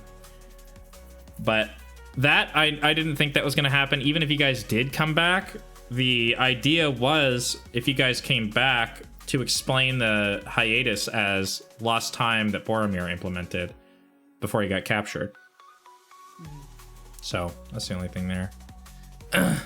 But yeah, so Steven, basically all that to say, the party basically went on a whole trip from Belmere and Burnwood all the way down here to this other continent or this other country, and then back around, stopping at a couple places here and there. And there's some interesting lore stuff that happened. There's some places they literally haven't been at all. Last we left off, Kyle had a really cool fucking one-shot that took place... Well, he was originally... Where were you? Over here? Korea? In the center. Keep going. All right there. Yep. Oh, you're right there. Right there. Yep. He was on this little island. This is actually where he is as of right now, I guess, right? Like, as far as our last like cut to black? Somewhere like on a hill with... oh my god, I can't think of his fucking name, but he doesn't have a head anymore. Oh, are you talking about the bad guy? The bad guy from your one shot? Yeah. What's Quincy? his fucking name? Huh? No, not Quincy. Sorry, that's from That's Bleach. Murgos. Oh, okay. What was his name? Lance. Lancer. Yep. What's his actual name? Lancer? Oh, Lancer Wright. Lancer Wright. And then the other guy was Kala, right? No, not Kala. Corrin? What was his name? No. Who am I fucking thinking of? What was the name of your buddy? Anton Karas. That's who it was. Anton LaVey. Paul says, now I gotta figure out how to unbind Boromir all by myself. Well, that's the thing, right? So, let me just ask, I guess, Steven, I'll just give a real quick overview. So basically, Alamea is just kind of a standard fantasy world in some ways, and then in some ways it's not. I'm very big on trying to avoid... Dragons. There are no dragons. There are barely any airships. dungeons. No airships, definitely not. Except in my art piece that's not finished. Yeah, it's still cool though. There's literally no point finishing it now. The only 2 characters that I finished were the 2 characters that aren't going to be playing anymore. Yeah. I mean, it was still a really fun time. I was really proud of Iona's fucking like design. I thought that was really fucking cool. Yeah, I mean, it was really cool. I really loved a lot of it. But okay, yeah. So all that to say, Steven, like it's definitely normal in a lot of ways. It has like some standard fantasy elements. In some ways, it's very like different in terms of like standard fantasy. Like it deviates pretty heavily. Outer Magic is just like, I don't know, Cosmo shit, fucking like HP Lovecraft magic, basically, like the unknowable type stuff. And if you try to force knowing it, you will die. Yeah, Primordial stuff. Yeah. Yeah, primordial. Yeah. The fucking ooze, primordial ooze. Primordial soup. The primordial soup. And then I also try to avoid tropes. I guess that's another big thing about me, is I really try to avoid like standard like writing tropes, or like MacGuffins, for instance, or like any of that kind of stuff, you know?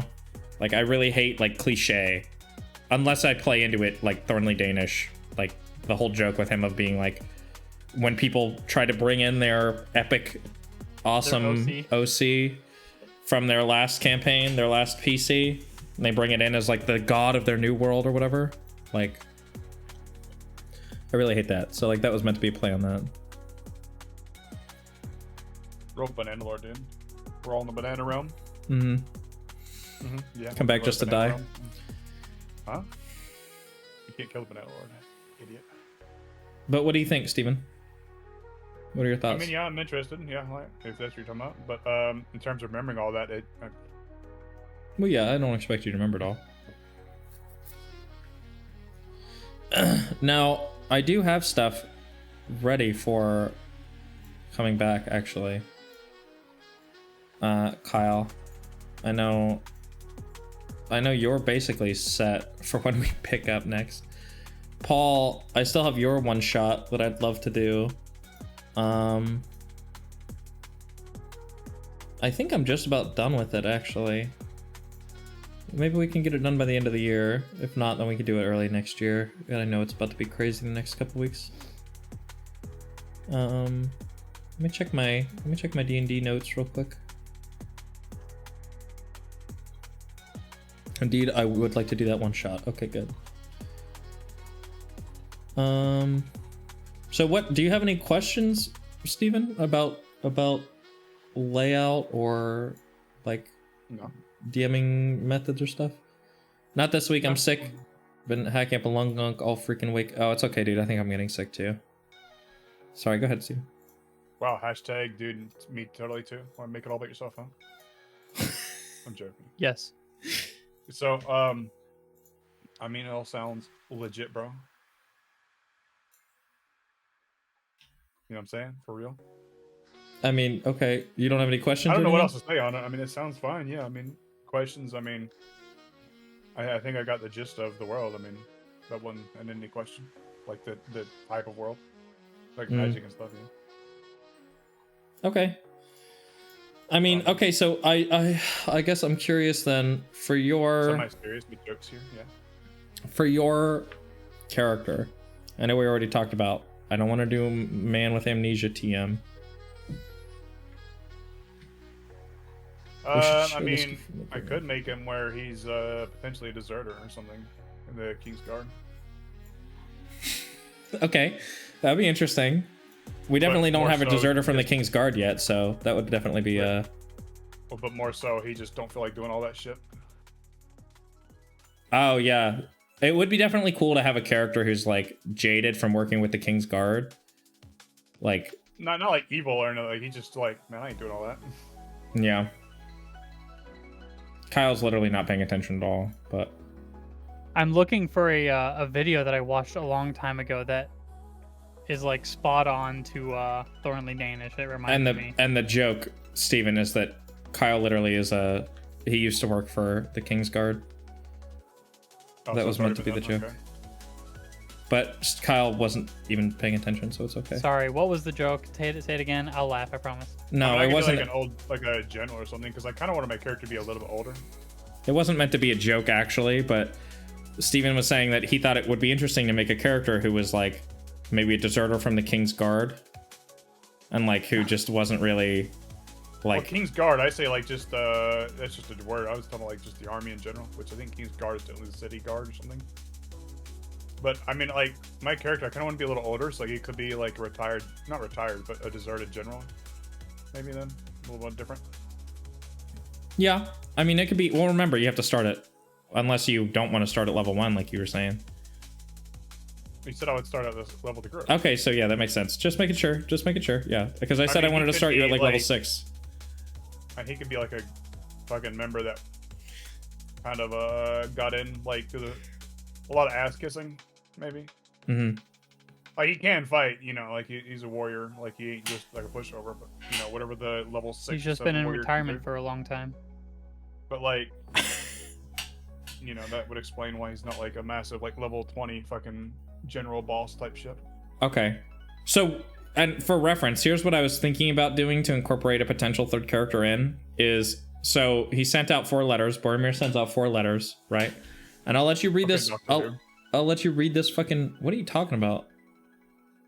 I'm just thinking of the Doctor Who bit where he sends out a bunch of letters and they all meet together. Like, what are you doing here? That makes you sound like a nerd. Why are you making fun of me? Okay, look. Where the fuck is my PDF for this? So I can send this to you.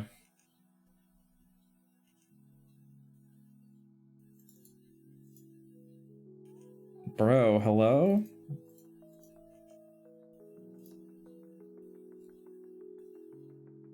Wow.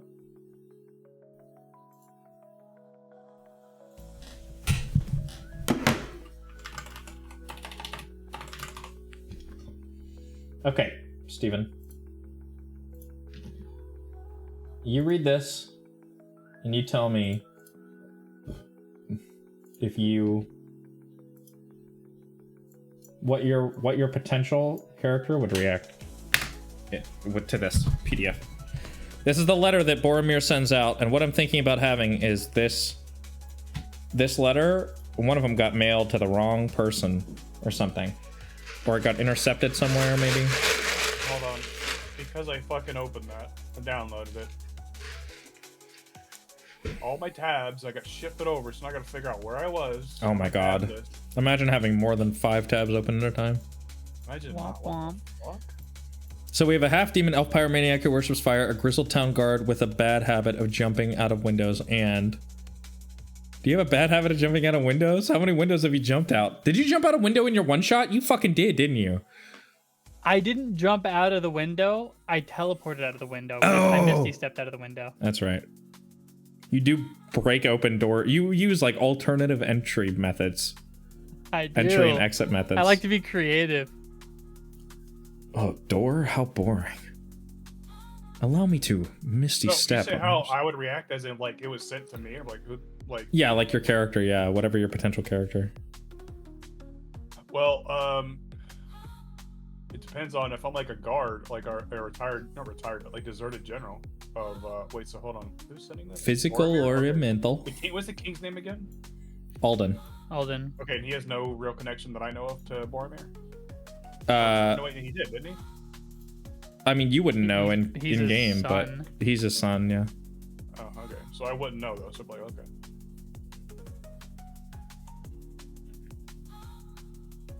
Yeah, I mean, he doesn't mention him as his son, though, in that either. And this would have an address on it too, with a place to meet. Go edgy, says Paul.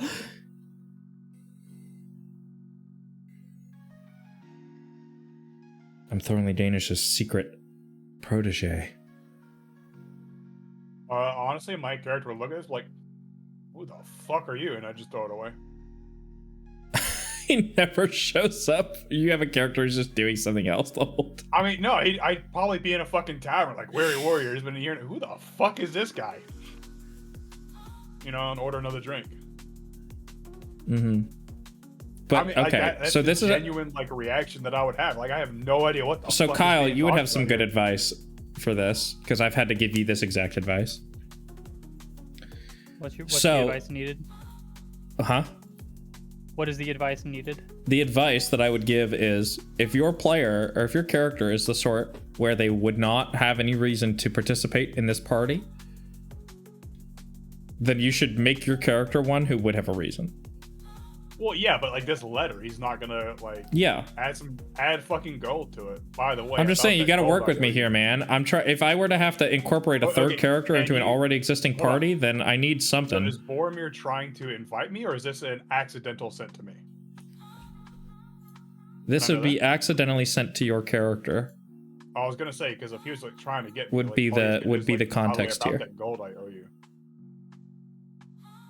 Like if you add about that gold that I owe you, I'm like, where's he have that? No, he didn't. I'm just saying. Like, Oh yeah, I'm just saying. So this right here is the letter that has been sent out to everybody else. I mean, so this was my logic. Realistically, I don't know what. Like, I would think that you need to add something that would entice somebody who has no idea what the fuck is going on to join. Like something about a mention of gold or some kind of treasure. I'm like, oh, okay, see what fucking treasure we're talking about. What was the letter again? Can you or okay, I put it in the chat. I put it in the chat. Okay. Is the address gonna be like a tavern? It's a building in Belmere. Would be the address. I mean, can I request mention of some kind of like good drink or something? Or I mean, it's not a working like bar or anything. It's literally an abandoned I'm just building. saying. By the way, drinks are on me or some shit. I don't know. Like you just bring drinks. Like no need to bring drinks. I've got my own. I'm requesting. Like I'm workshopping. Like, yeah, I'm just trying to think. Added or no? I'm trying to think. Because Like, I don't know that it would even be necessary. What I'm saying is, I don't think anyone would like anyone at all would look at this and be like, they're obviously talking to me. Like, why would I? I'm not. This is like effectively Okay. spam now. No, but that's what. Okay, so the fact that this letter is talking about killing Alden, that might give your character reason enough to be like, hold on, we're killing the king. What's going on here? It didn't say who. It literally says Alden must die. The final obligation must be fulfilled. Alden must die. I kind of glazed. Yeah, that maybe part. try reading it next time, bud. I thought that was a signature because I thought it was saying.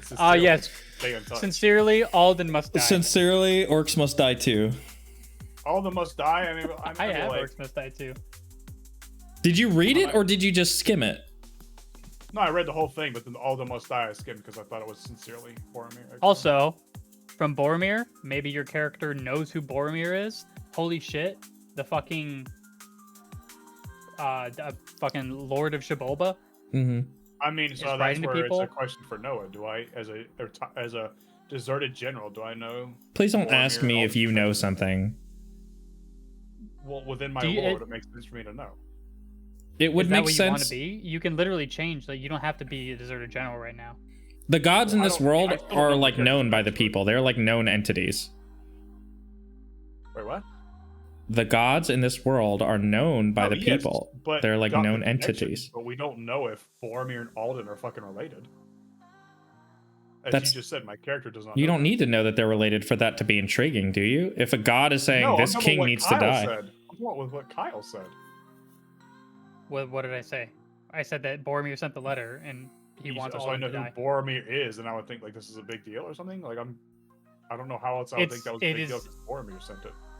other than a god.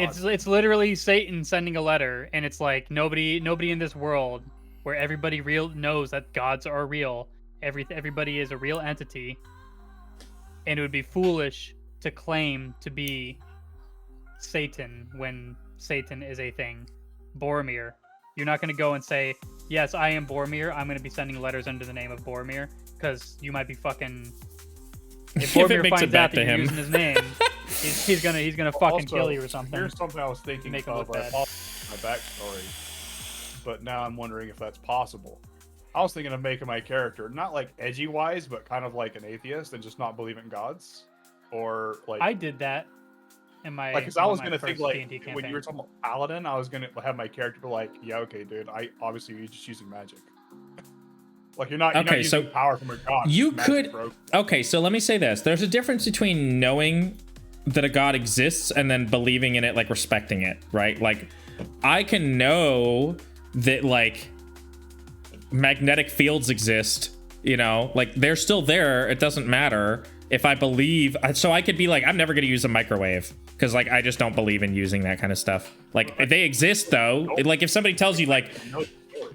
Like okay, I know that people think Yeah. that some guy named Boromir is some god, but he's no. probably But this just- is like, these gods are like a physical view them the way that like Greeks talk about gods of the day, like actively being around them. You know what I mean? Like where like the gods, obviously there are some, because there are so many pantheons in this world, there are some that are viewed more as legends, like in Moorhaven, for instance, which is a lot more militant, a lot more, they're mostly elves that live there. That's where like the military elves live. That's like analog Japanese, you know? Those people definitely have more legends associated with them rather than just pure like gods. They don't worship the Fae, the Archfae, who are the 4 goddesses who are in charge. One is in charge of each season. Like, they don't worship them in the same way, but they still acknowledge that they're real. You know what I mean? So like they are physically. my character, I was thinking of, he's 100% does not believe that they're actually real. It might be some guy pretending to be. You know, like, oh, a guy named Boromir. Okay, this fucking guy. This Okay. fucking, like, magician. Why not make that his intrigue then? Could you not have that as like his reason for wanting to? Oh, no, I was already going to go by the Alda Must Die, but, yeah. I was going to go on that. He's going to see Boromir's like, okay. Okay, Boromir, sure. But, yeah, he's probably going to go by the Alda Must Die. He's got enough interest for, like, let's see what's going to happen. But then I would have to change my character a little bit, because I was going to make him want to leave the army just because he don't feel like doing, like, he not lazy, but, like, I ain't doing all that. I don't want to, like, march on the world or some bullshit. I just want to chill. Okay. And drink. Okay, yeah. So he maybe was getting in, and it was like a little more than he originally bargained for. Like he bit off more than he could chew joining the army, and was like, I didn't know the army was going to mean I had to have responsibility. Let me go be a hero for the world instead. Not that lazy, but like it's like he's getting on in years, and he's like, damn, dude, I don't want to fucking start a war. I'm, getting on, bro. Mm-hmm. You're frozen. Your that camera's old, but- frozen, by the way. It's kind of funny. He's not that. Get fucked. Is he back? Debate Oh lost. god. Literally lost. Oh fuck, he's dead. He ran. He fucking ran. He's dead. Oh fuck. But she's having the RTC connecting problem I was having earlier. I don't know. I guess just get better internet. Paul, by the way, I am hearing all of your character ideas, and I love all of them. Keep them in like a list somewhere, so when we do like one-offs and stuff. This was my I first like character, this. by the way. Wait, hang on. Let me full screen here. It looks like a Bloodborne character. Pretty cool. He's a wizard with a little feather hat. He's got a sword. He's holding a fireball, and he's got a wizard staff. Oh, that's cool. And a bunch of books at his feet. I got it 3D printed from Hero Forge in Damn. bronze. It's like $100. Oh, you typed something. Why didn't you just say it? Because you guys were in the middle of talking. Oh, my first character, Kezia? Keziah. He was a Keziah. wizard atheist who, even though he saw miracles and deities with his own eyes, would still just not believe as a running joke. Like in the last session, I sat down and had a conversation with like it was basically like how your pantheon is just made up. Yeah. It's not like an official pantheon. But I basically was just having a conversation with a god, and he was like a trickster god who took interest in me, and then our DM said that like he gets up and walks off, and everybody asks like, "Who are you talking to?" And I'm like, "Nobody." And everybody sees the footprints because he was there, even though nobody else could see him. So it's like you were secretly the chosen one the whole time. Yes, that's right. Yep. So, yeah, you know, my character, like I was saying before, I was really interrupted. Does your character have better internet connection? It wasn't my internet. Okay. Was it Discord's RTC connecting thing? Because that's what it did to me before. Okay. I literally checked earlier. No, it was your internet, but it wasn't mine. It wasn't my internet. It was Discord, but okay, bud. Nice try, pal. So yeah, my character basically Fucking losers. he's getting a little older, you know, or older as a warrior, which I don't know, maybe like 40s or something. Like as a warrior, like you really want to fuck around all that much more in your 40s. And so like just turned 40, but he feels older mentally than he actually is. He's so mature. So he just wants to like chill out as a general, but now like they're talking about like in the king talking about like want to take over the world now or something, right? Or no? What was the king trying to do now? So the king recently. So here's what's happened during the lost time, right? So Boromir, after their most recent session, they met up with Boromir. They're like, "Hey Boromir, here's Fager's journal that he's been trying to get his hands on for a little while." And what he does is Fager, as soon as they leave, he casts a spell on them and makes them forget who they are, forget any ties that they have to the resistance, and they all just kind of just wander off. Gerard becomes a guard for Anton Karis in Coria, this little island that's just south of Belmir down here. Actually, it's decently south. It's just south of Rivervane, actually. On the Stagnant Strait, he becomes a bodyguard down here. And then if you want to find out what happens to him, you can watch our one-shot. He actually travels all the way up here to Bellamecia. Up here. Actually, he travels over this way. There's another town that's over this way that's not on this map right now, but that's where he went. Good one shot. It was a pretty good one-shot, I gotta say. I'm actually really proud of it. It came out to be really fun, actually. I really liked it. Even though it didn't go totally as planned, it worked out in the end to incredible success. And the end, that ending after credits cutscene. Yeah. Well, I mean, it did take place over two sessions, didn't it? Did it? Yeah. I thought we did it all in one session. No, it's on the channel. It's 2. Damn good one shot. Thanks, Paul. And then Paul. So it was one after the other? Yeah. Yeah, it was like 2 days in a row. Was it 2 days in a row? Or did we take a break and I came Oh, back? it was the same day. You're right. It was the same day, but it was 2 sessions technically. It was like we had like a couple hours break in between. Right. Gotcha. Yeah, 1.5 sessions. Yeah, that's it, Paul. And then Paul is actually, well, I don't want to spoil it, but he's taken a job in Belmir. He's taken more than one job actually in Belmir. His is going to be more of like a mafia story. Kyle was like an action movie, actually. That was like kind of the vibe. It was like it was those chase scenes. Yeah, it was meant to be like a Mission Impossible with me doing a fucking like Solid Snake. Fucking, it was pretty cool. It literally was like a Mission Impossible movie. Like that's probably the closest analog I could think to like the vibe. It was like a Mission Impossible movie. Like here's your mission, go fucking crazy. And then it was like investigation and subterfuge and espionage, and then some action, and then some cramped butt and legs, and some pee retention practice, urine retention. That was a good time. Yeah. And then Paul's Murgos is going to be more of like a Breaking Bad mixed with Yeah, probably like a Breaking Bad mixed with like a mafia story, mob story, Godfather type stuff. And then Emmett's, I'm so glad I didn't get that into it, but Emmett's was supposed to be like a sort of pirate adventure, more of like a secret spy thing. More than yours. Yours was like Kyle, yours was like an action movie more than a spy thing. His was supposed to be all like Thief Gold level, where it was like all, or like Splinter Cell or something, where it's like all espionage, the whole thing. Mm-hmm. And then Iona's I didn't even start on, but it's gonna be an opera. Yeah, it was gonna be an opera. It was gonna be a rock opera, guys. I had it planned out. I had 8 songs out of the 12 made and everything, and then I just had to abandon that whole project. She could have become not a confidant. Oh my god, what is it? A liaison? When you are... No, not liaison.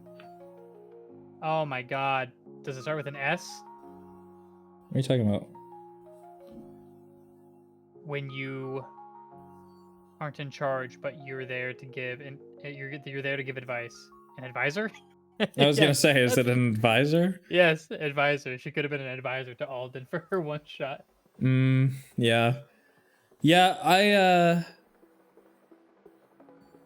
don't know. Anyway, but the whole thing is, right, they forget that they're a part of the resistance during that, and then at some point that spell gets broken and everything comes flooding back. When they read the To a Weary Warrior, that spell gets broken and all their memories come back, and then they can choose to go back to Belmere and like meet back up with Boromir. And Boromir's plan is, well, now Boromir's captured, but Boromir's plan was to go to Alden and say, hey, here's what happened, right? Once Boromir got put into his body, his Terran body, once he got trapped, oh yeah, do we still keep the doorknob to Austin's ruined estate? Because I plan on hiding bodies via that portal. Well, that's up to Emmett, because Emmett is the one who did have the port key, or the porthole, so we'll see. If he comes back just to give you guys the stuff and leave, that would be funny. Anyway, but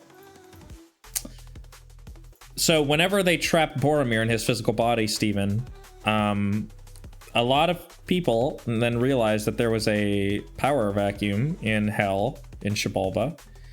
One of those people was Lasime, who was Boromir's... No. That you're thinking of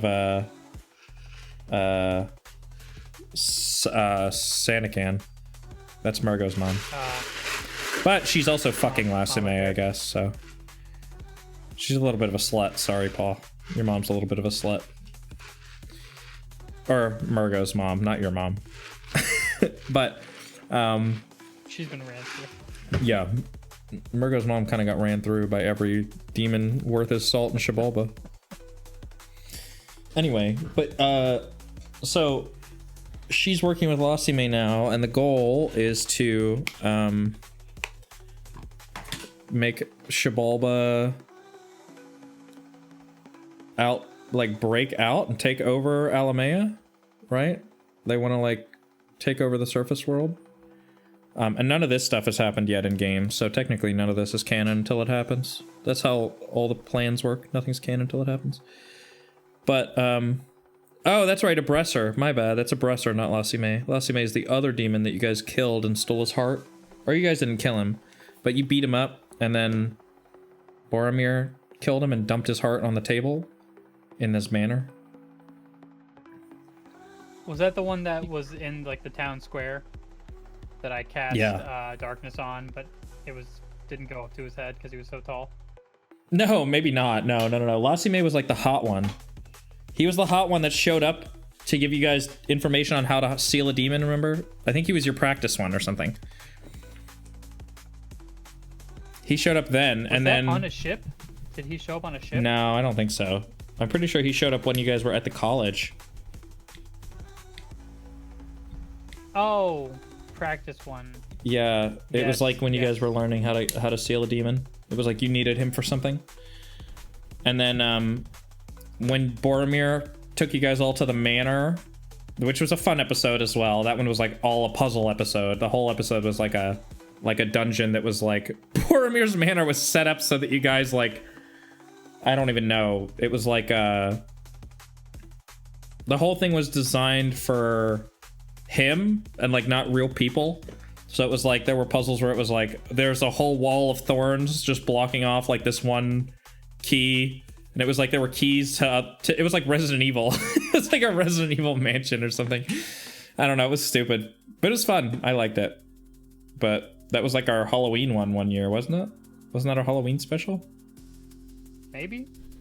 I remember there was like a fucking bathtub of blood, or like a jacuzzi of blood or something. It was just a bunch of blood in one room. Yeah, it was so stupid. It was so stupid. Let me go to LMAO.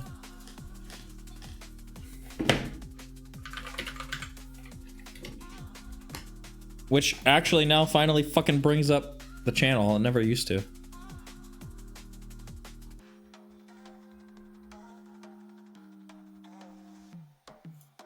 The summoning, that was Lasime.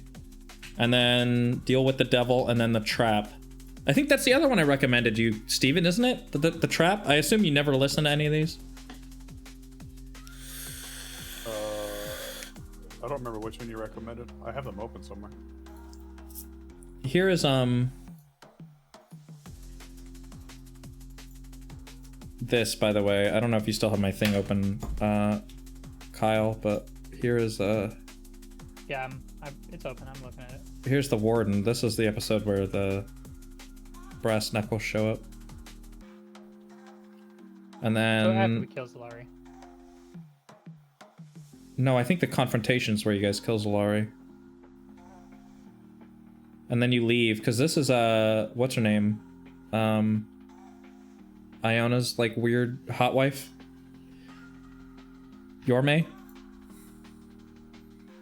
That's who that's supposed to be. Let me zoom in. All these people are actually like main characters. Expected, right? No. She wasn't expected to be. I think she was the where you guys figured out that oh, actually there's like something to seriously up. Weird because now we know we have a baseline. Like she's not supposed to be acting this way or whatever.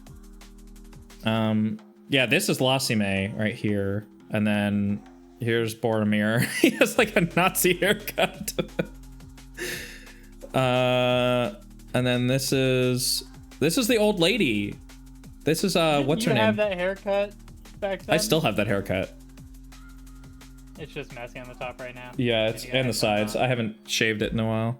I gotta get myself my Nazi haircut back. the alt-right hair. Yeah. Here's Zalari here, and then here's the brass knuckles. Oh wait a minute. Why did Zalari have a beard? That I don't remember. It was like that part of it was able to grow back or something. It cut, but he doesn't have eyebrows.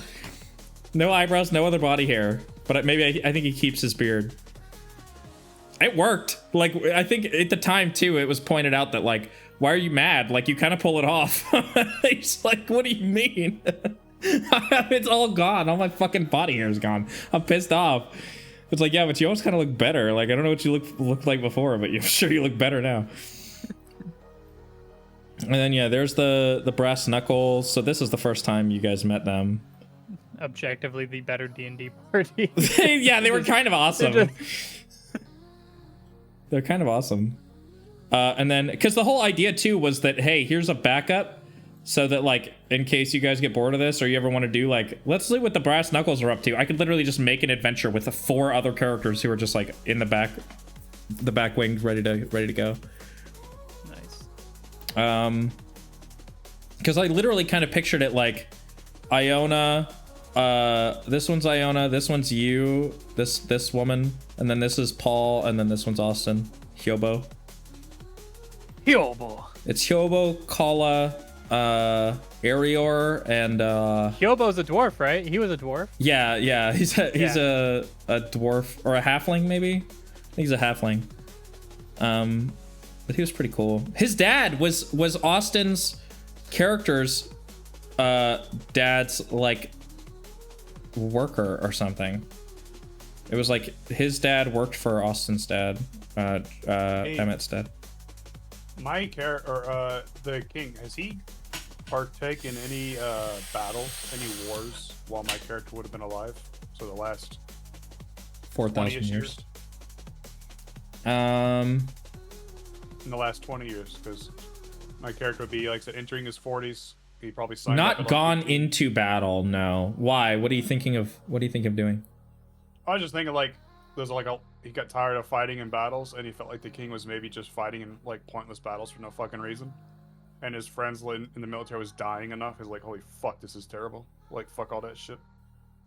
And so he's gonna be turned to the drink a little bit. Kyle, That's why I was saying. brainstorming. That's why I was saying if you put like on that letter, like, by the way, I'll cover the drinks. So that way he has a reason to be like, well, okay, there's drinks. Why not? It's just literally Kyle pre-transformation. He just get like exactly Gerard again, but before he got like fixed. Well, Kyle stole my idea anyway, so. Yeah, true. Oh, Paul, I did read this, but I didn't read it out loud. We kill Alden, Oppressor invades, everybody dies. We need to go get Boromir and turn him loose. Before we free him, we make a deal. Either Alden dies and the Usurper demon is killed, or the Usurper dies and then Ephraeus is freed.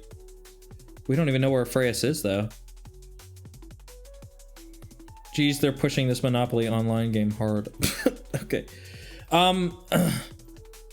I'm trying to think about we knew that Ephraeus was sealed by. We think Boromir might have a way. We think Boromir might have had something to do with it. Boromir offhandedly mentioned something about potentially knowing maybe where she is. I thought it was Mama Bear that did the sealing. Mama Bear? Yeah. What? I What can't do you remember mean? her fucking name. Neferata? Boromir's- Oh. Boromir's what? Boromir's ex. Ergo's mom. Sanacan? Sanacan. I thought Sanacan did the sealing. I don't think so. I don't think we know that. I'm fairly sure Boromir. I know Boromir says an offhanded comment about maybe knowing something, but I don't think there was ever anything pushed too far in that direction. Like he never gave up that much info. I don't know. I don't know where she is. Oh yeah, the Solari stuff and then the Thornley stuff. What is this? Who is this? This is Beepo. That's who this is. Then this is Did he like come back Ikora. another episode, or did you just decide to make Beepo and have No, it as this a is thumbnail? this is him coming back. I think this is where Cups No. came in. No, There's no way. Cups was like in the beginning. That was You long really think ago. it was before episode 20? Yeah, Cups was the first time we went to Rue. Quethlin, the fortress, Namaya, the I think it was Bucephalus, before we started uploading. Rue, It must have been Rue. Hatchet. Every episode is on here. Wait, where's I bet episode if you open 3? up Rue and Oh, yeah. scroll around to where we are on the map.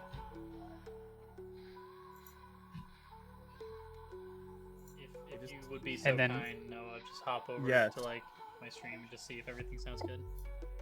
Sounds good. We'll do. Fucking loser. Sounds good, dude. Yeah, it's a good starting point. Does this one have Okay, some? so we'll do in order then. We'll do No, it doesn't. Margot and then What? Iona. And then... Jim Brewer. Is the king against like any noble families or anything like that?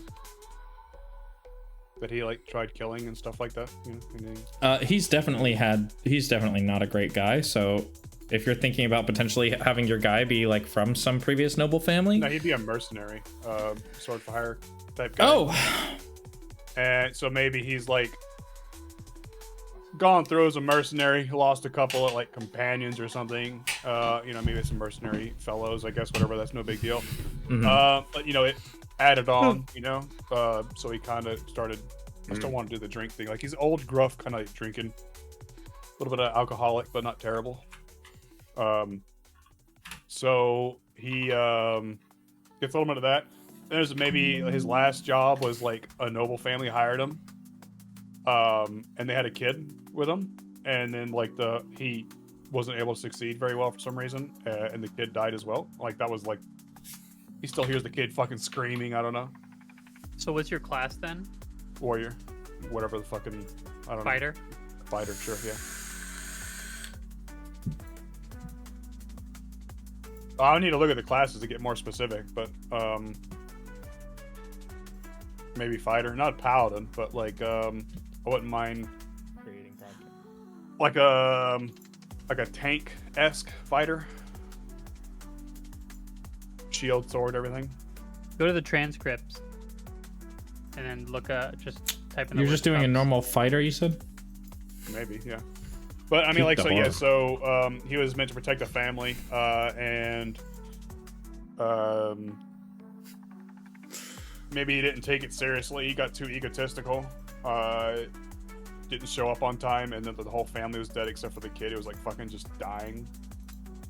Or maybe the kid was like still alive, like running, and then as he's about to like, he's like, oh fuck, I need to hurry up, you know, get in gear, lock in, and then a fucking arrow just goes straight to the kid's chest. It's like, oh, dead. Okay, well that sucked. You know, kind of like that like fucking meme from Last of Us, where the girl's like, that's the cutest fucking thing you've ever seen, and then arrow just pierces that rabbit, and she screams. Yeah, You know what I'm yeah. talking about? Yeah. It's kind of like that, except obviously not as. That's the cutest thing. He's like, holy shit, they're already dead. Oh, the kid's still alive. I gotta lock in. And then the kid just gets shot through the heart, and he's too late. Pun intended, you know, song, yeah. Yeah, I know what you mean by that song, yeah. He does give love a bad name. Yeah, so he like that was like, so he kind of maybe like got a little attached to the kid. He's like, all right, the kid's kind of, you know, funny, whatever. Giving him a better outlook of life, you know, like maybe the world's not so terrible, you know. But then she just fucking dies. Like, dude, fuck the world. And he's also then mad at the king for that. But he's too wallowed in self-pity. And fuck the Aaron, world. you had to to, leave a little bit early, so I don't think I so found he it. ends up so he turns to the drink a little bit, sitting in a tavern, not giving a fuck about the world. And then I guess sees the letter, like, Alden must die. Oh, fuck that son of a bitch. Let's go figure out how to kill him, I guess. Okay. Like it. Wow, dude. I'm trying to think about a way we can tweak that. So he's a guy who's become disillusioned with war. Not war, he's a mercenary. Okay. So he's like a sword for hire, so people hire him. So he's become disillusioned with the idea of that position, right? I mean, he's been fighting a lot, yeah. So, like, you know, killing people's, like, you know, not that big of a deal. He's not like Batman, where, like, I can save them, you know? Was he grown numb to it? Mostly. I mean, obviously, like, seeing that kid die is fucking terrible. Like, seeing innocents die is terrible, though. But maybe that made him grow a little bit more, what do you call it? Like, inward? Like, he's... N-word? You know, is inward. Inside word, brother. You fucking Careful, idiot. careful. Yeah, he's growing more black, Noah. What the fuck? That's Like, not what I said. But okay. I'm glad you thought of that N-word first. You said N-word. That could have meant anything. You're the one who made it Okay, racist. You said he So, grew yeah, a little more N-word. That made me think it meant he grew a little more racist. Yeah, okay. Yeah, so he, you know, he grew, like, his mental state receded a little bit, so he's less caring about the world. Like, the kind piece of him is kind of like, you know, in a shell or something like that. Okay. Like, used to be a kind-ish fellow, but, like, didn't care. You know, and one bandit's another bandit. Who cares if they fucking die? And then now he's like, okay, death is just, like, he didn't really care. Death is death. Except for when it's a kid or an innocent. Kill these people. Well, he hasn't seen a kid die yet, so, you know, we'll see. He hasn't seen a kid die since then, I mean, so we'll see. We'll see. Paul says, is he strength or dex-based fighter? Probably strength, because I want to be, like, more tank, like Okay. Like, he's going to be a bit of a bigger build, wider build, you know, shoulders, everything. So he's going to be a little more tank-like. I wanted to respect Gerard again anyway. I'm so tired of you guys. Are you a fat boy as well, dude? No. What is your class again? You said you're fucking a warlock. I started as paladin, and then Noah let me swap my Welcome. charisma, which was not it wasn't my dump stat, but I swapped my charisma and my constitution, I think. You wouldn't let me like take my strength and move it, but I took my I took another stat and moved it, swapped them between the two, because charisma is really important for warlocks, for like any of my spell casting. If you don't have a high charisma, all your spells are gonna fucking miss. Yeah, bro. So yeah, I would be, Constitution and Strength build. Okay. For real, bro.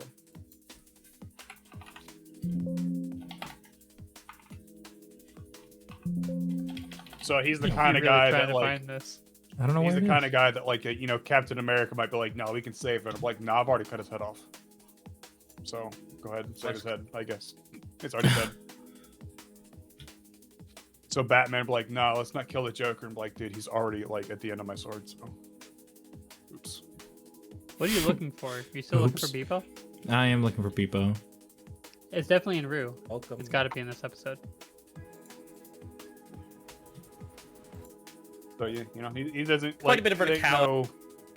he has no qualms about killing really anyone in general, but especially like bad people or anything. Anyone who he uses like a bad person or someone who like even somebody who just like inconveniences him. Like Oh, what a fucking murder hobo! Great. no, he's not a murder hobo, but like he's not gonna just fucking kill. Like, oh dude, you fucked up my steak, bro. I'm gonna fucking kill you. That's an inconvenience. Obviously, we're talking about realistic inconveniences, dude. Like, come on, bro. Like, you're bumping into the street, like, he's gonna challenge you. He's not gonna try to kill you, but if he does, like, oh shit, okay, whatever.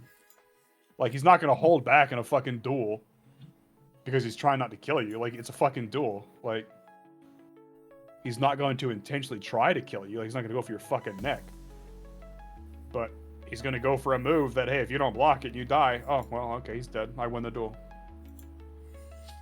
And what happens then? That's incredibly short-sighted. What are you talking about?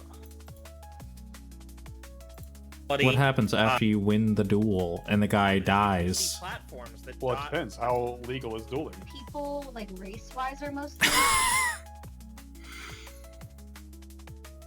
Not. Okay, well, then there might be an issue. I mean, I'm not saying everyone except Murgo. he's just going around fucking killing people. Like, Everybody oh, hey, except dude. Murgo realize- loses their magic. Your magic is no longer usable. I'm just saying This he building doesn't has an mind magic field. killing. He doesn't like killing. He doesn't They don't mind feel it. anything. Like, so, I mean, I'm just saying, like, if he ends But up you have killing magic somebody in a duel, abilities, right? if a duel happens, I do. I'm just It's saying, it's magic, not it's going to be, oh, what have I done? He's like, okay. It might be like, oh, shit, and now I got to hide the body. He might be like that. Hmm.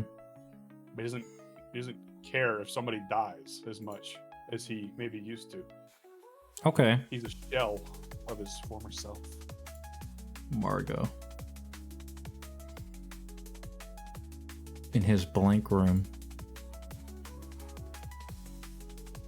Room with himself. Is he okay? Does he need like? Room with himself. Yes, And so he's maybe, going to explore that'll this change later this. in his So, fucking room with Oh, his fucking That's room. just that's just the state we find him in when he first starts. That's the state he'll be in. Okay. Yeah, I mean, it gives him room for growth. That's fine with me. So the logic, though, you want him to be... You want him to be who? Like, he used to work for Alden in a mercenary capacity? Not for Alden, no. He was just himself, a mercenary sword for hire. Okay. And what's the tie-in with the main story, then? So he is like some noble family hires him to protect them, Hmm. and they just like completely just like get horribly murdered because he was like too eager, just not caring enough. He thought it'd be fine, easy job. So not necessarily egotistical, but like another boring job. This will be easy. This will be a cinch. And then he's too fucking lazy with it, and he's too late to their meetup, and they're being murdered as he gets there, and then the kid is still alive. Oh, and he sees And- that bit. He sees the kid get like an arrow straight through her fucking chest, Straight and she just, like looks at him like, "Dude, you fucking like lazy piece of shit." Like her eyes, like the look she gives him, because she knows like she's blaming him. Uh-huh. That like, hey, it's your fault. You're supposed to protect us. Kind of look, like a judging look. So his solution to that is become more lazy and start drinking? No, not more lazy. He's just like, holy fuck, dude. Like, that was terrible. So he kills everybody that, you know, killed him. But it turns out, like, those guys that did that were acting on orders of the king. Or at least said they did.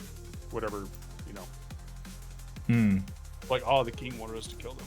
That's all, I swear. And then he fucking slices the guy's neck. I don't know. Okay. And so, you know, he became really depressed and started drinking. Yeah. He didn't feel like, so he quit being a mercenary for a little bit.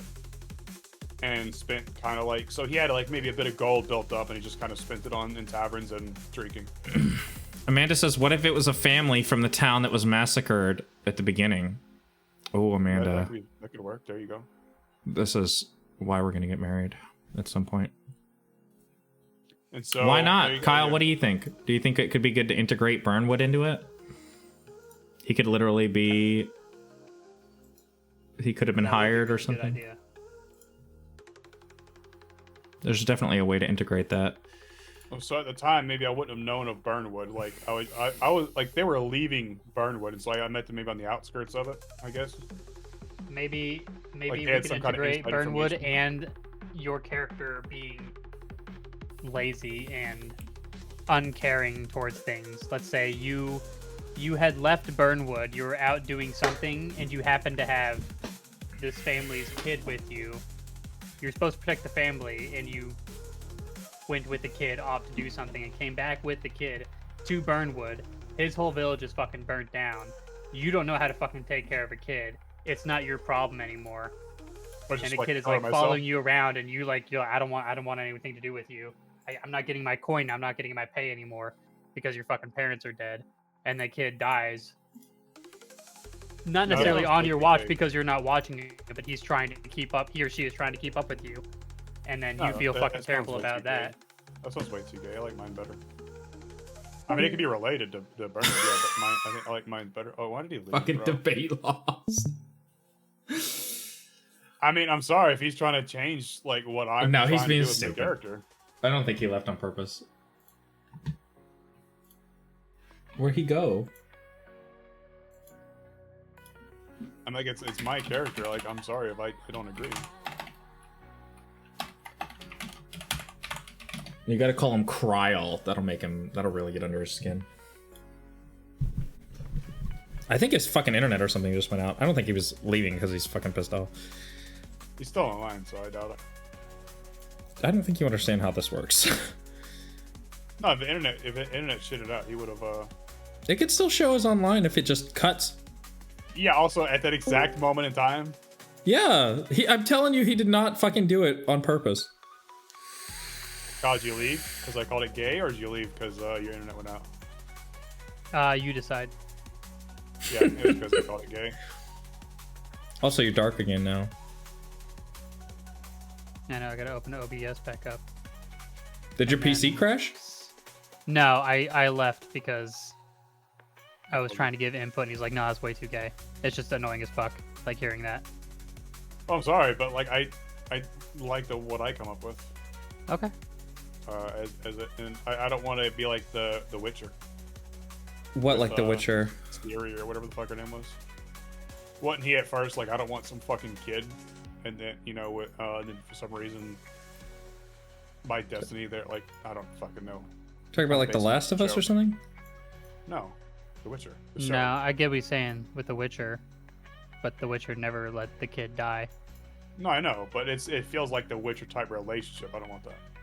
Okay, so let me ask this. So, are you opposed to the idea of having it come from Burnwood?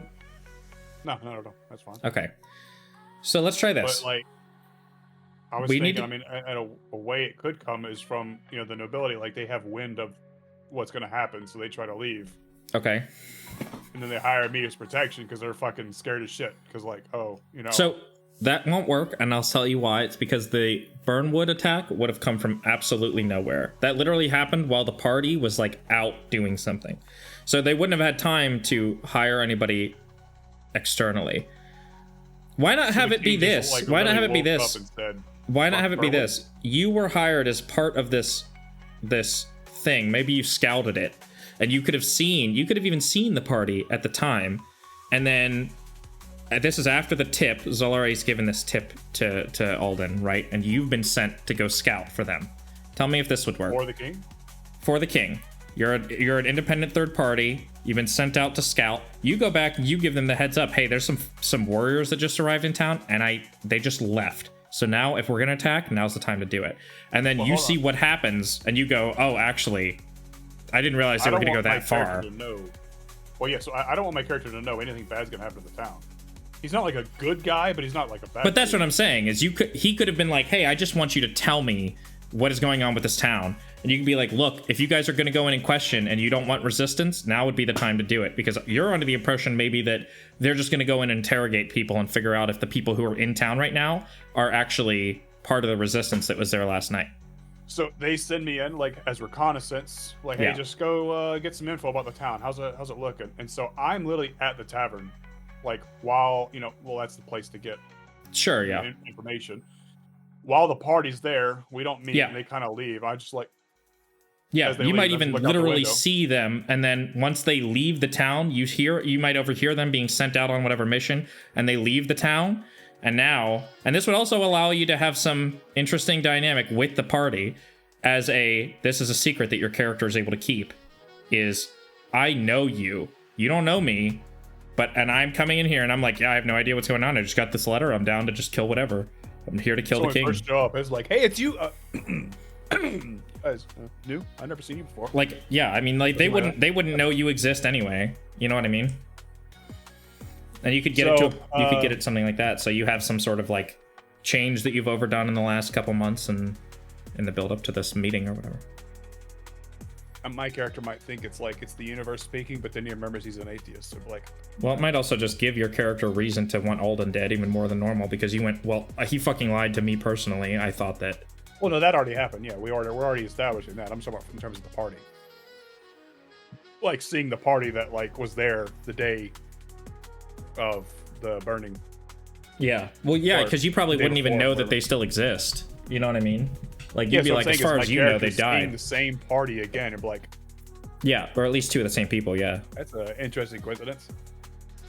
And then I would probably think it's some fucking like nefarious wizard up to it, or up to no good, or some bullshit. Hmm. I would think Boromir knows something. I don't know. So I'm probably very skeptical the entire time, like, because again, my character thinks Boromir's just some fucking like wizard or some guy just pretending to be some god or whatever. Sure. I mean, I don't care about all And that then stuff. That's here all all of a up to sudden it's you. like Boromir knows something. Like, why is he inviting me here with them?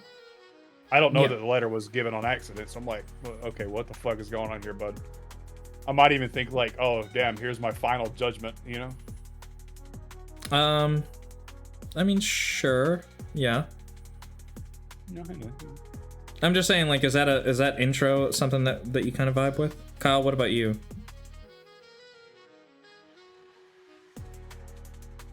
Sorry, what? Does that integration kind of work a little bit better? What, him knowing us because He could have he scouted. was around at the time? Yeah, he could have scouted the tavern and then or scouted in the town and even had some kind of like non-verbal interaction with you or something. That's fine with me. What do you think, Steven? What? Would you say? Repeat that. I said, does what we just went over in terms of the I you mean, scouting the town and all that kind of stuff what's that vibes for you?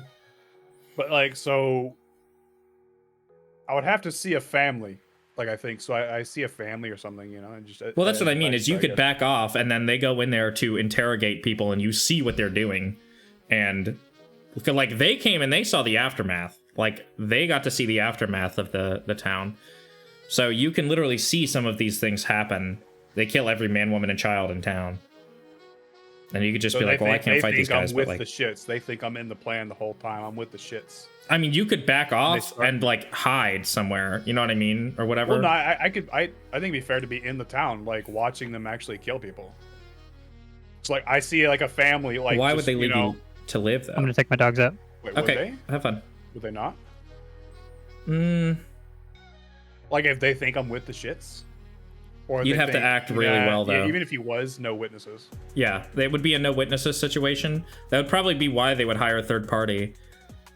But it's just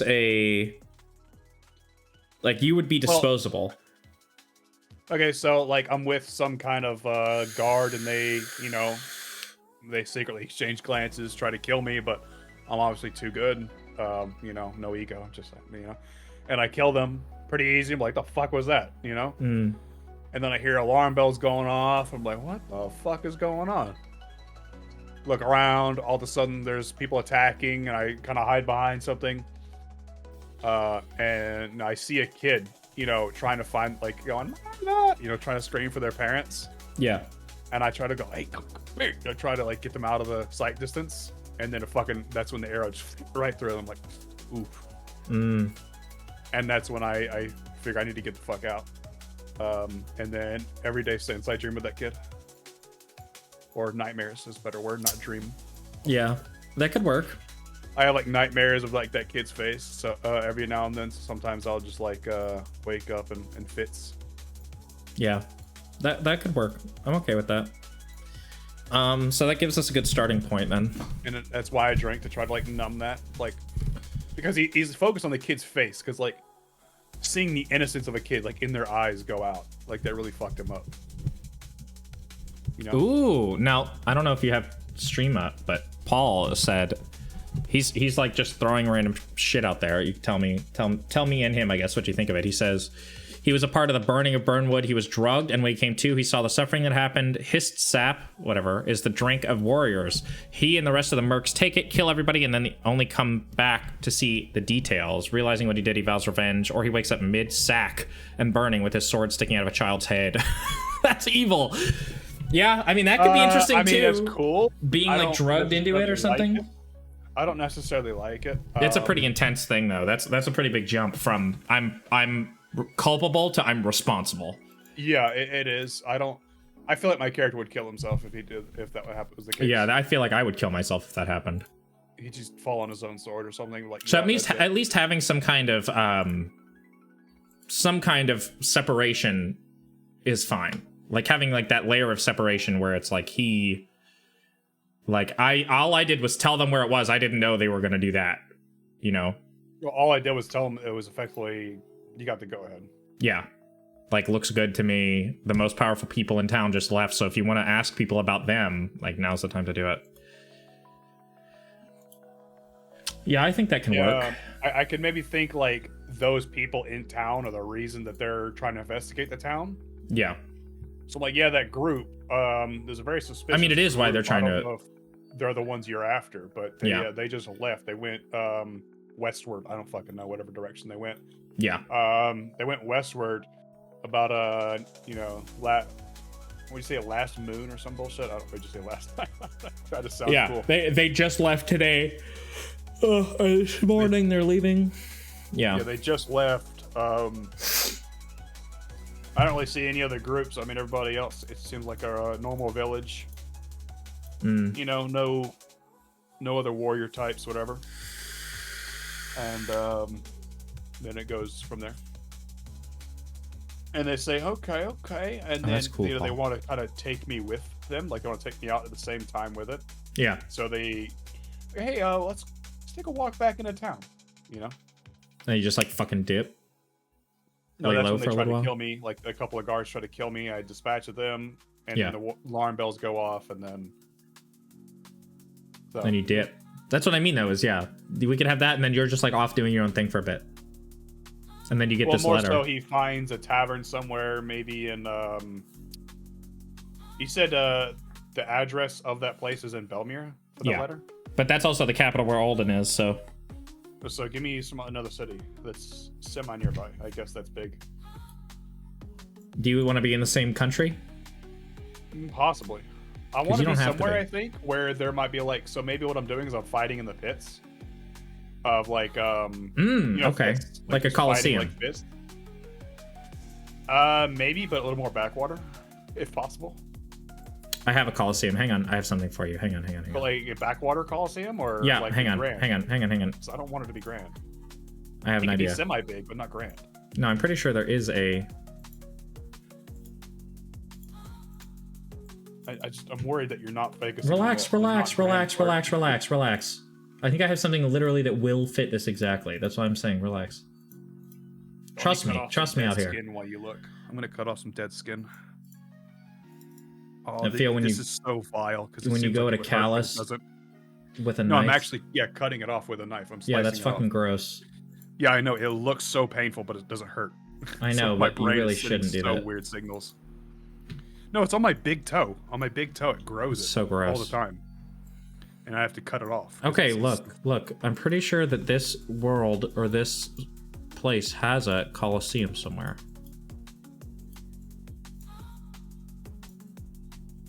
It's so wild how this does not hurt.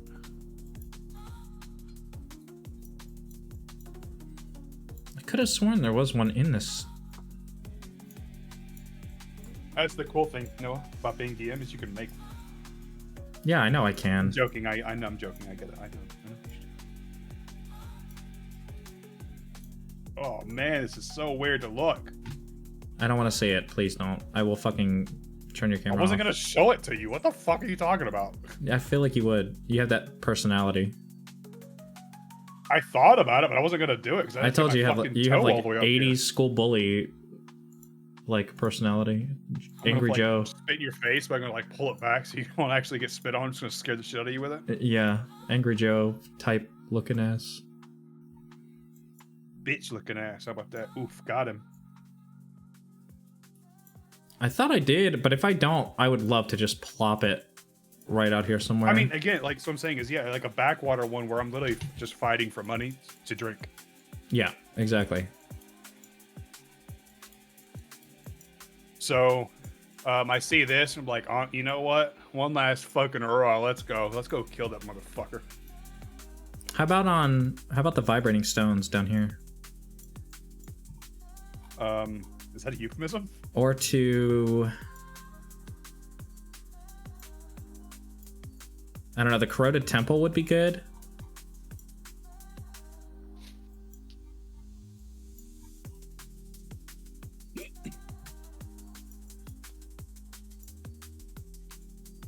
So where is the character sheet so that I can choose like my character stuff? Where's that at? Let's go. Come on, right now.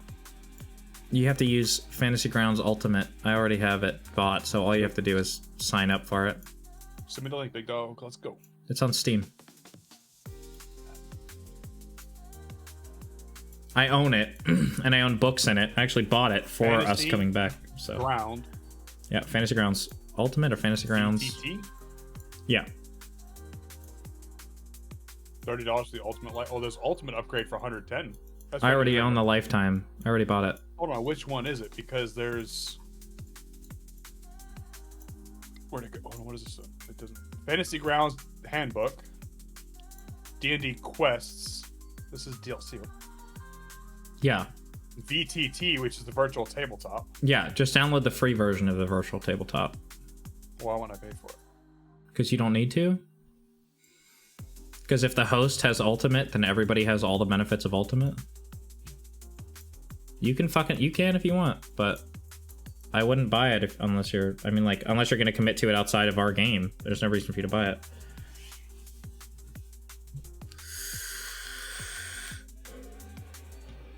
Anyway, what I'm saying is you can hide in one of these little areas over here. Vibrating stones or to like Easter Mill Keep would be interesting. Do this fucking thing. I told it where to install it and installed the installer. That's so retarded. So now I have to set a new app directory location. You could do For some fucking Emberfell. reason. You could be in Emberfell. There could be Coliseum and Easter Mill Keep actually.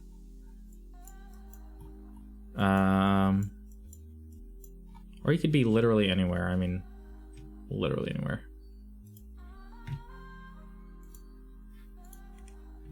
Do I still have my... I'm so fucking... Look at this. Look at that! I have a Wolfshore map. I literally have a fucking Wolfshore map and OneDrive won't open it.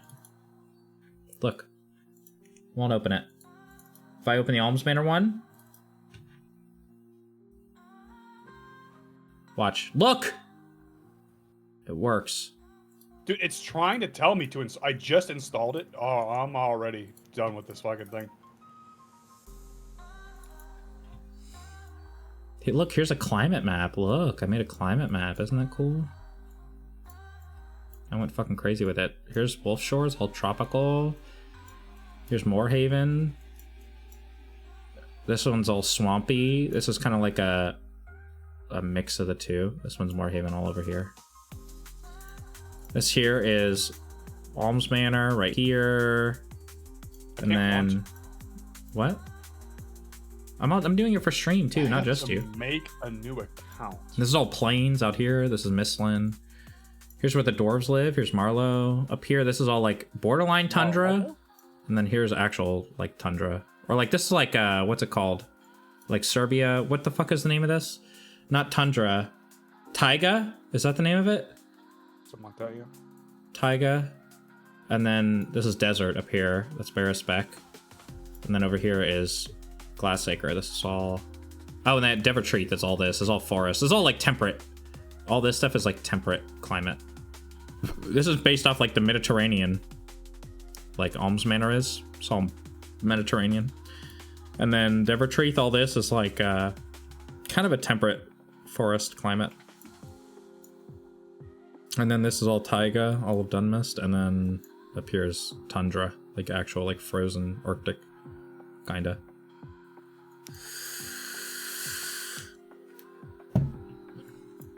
Now that would be interesting. I'd love to have the man from the edge of the world. Maybe I could just make that a short story. It'd be really cool to have somebody living like up here in Vels, where like nothing ever happens. And just like living his life there and he gets like embroiled in something. That would be fun. Oh, Kyle's back, guys.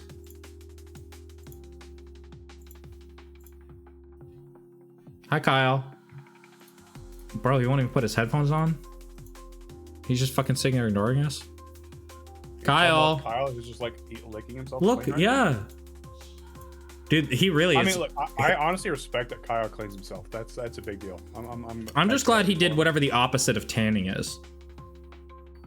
Or being albino? Yeah, he like bleached his whole body, not just his asshole this time. I mean, I'm really just honestly surprised he's actually going for the pro-German look. I wasn't sure if he was going to do I thought that. you were saying pro-Jared. Nah, dude. Pro-German look. He does kind of look like He's pro-Jared, right doesn't now. he? I have no idea who that is, big dog. I'll show you. You don't need to. He's amazing. He's not actually amazing. I could set this as my desktop background. You ever accidentally set a picture of porn as your desktop background? Don't forget, I'm still Back in the olden streaming. days. So, we can talk about that. Here's pro-Jared. Like in the olden days, you know, you have a picture on your desktop. And you I did try not to- do this. I did not do this. Because I don't Like, download you're right. porn. Because I'm not No, a I'm talking about the 4-year-old. olden days, bro. The olden days, back when, you know, we were younger and we had these- Why would I look up porn on my family computer? Wow, I guess I was the only one. Yeah? Yes. I How looked do it you up think on we my got caught, DS. bro? How do you think we got caught? I looked up porn on my DS like a normal adult. Like a normal 5-year-old. Okay, bro. 14-year-old. How old was I? I don't know. 14, 15? It was all like lesbianskissing.com and whatever the fuck scam website. But look, this is pro-Jared. And if you don't like it, What about him again? where's his like Mog face? Where's the one he does where he does the... Alright, so how to make a character, by the way? Hang on, I'm looking... I have to find this. I have to find it, dude. Where is his like his famous eyebrow face? Mr. ADD. Fuck. Oh my god, dude.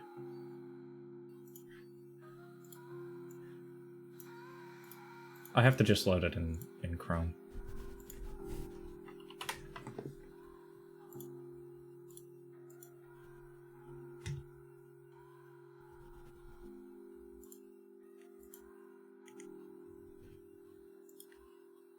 I hate it. I hate it. Oh. Anyway, there was something where he got outed for something.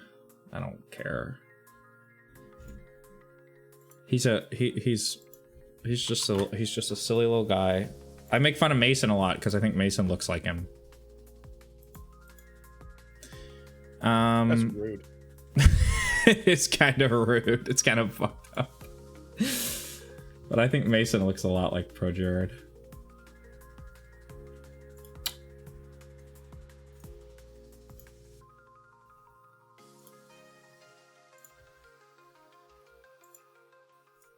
No, I don't want to save this photo of Projared as a link. This is the fucking... This is the photo I wanted you to see.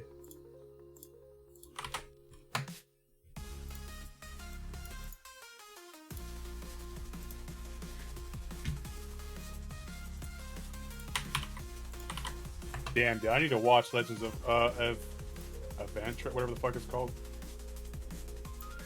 The fact that you watch those shows at all tells me that you are not, you're not going to be a good fit for D&D when we play it.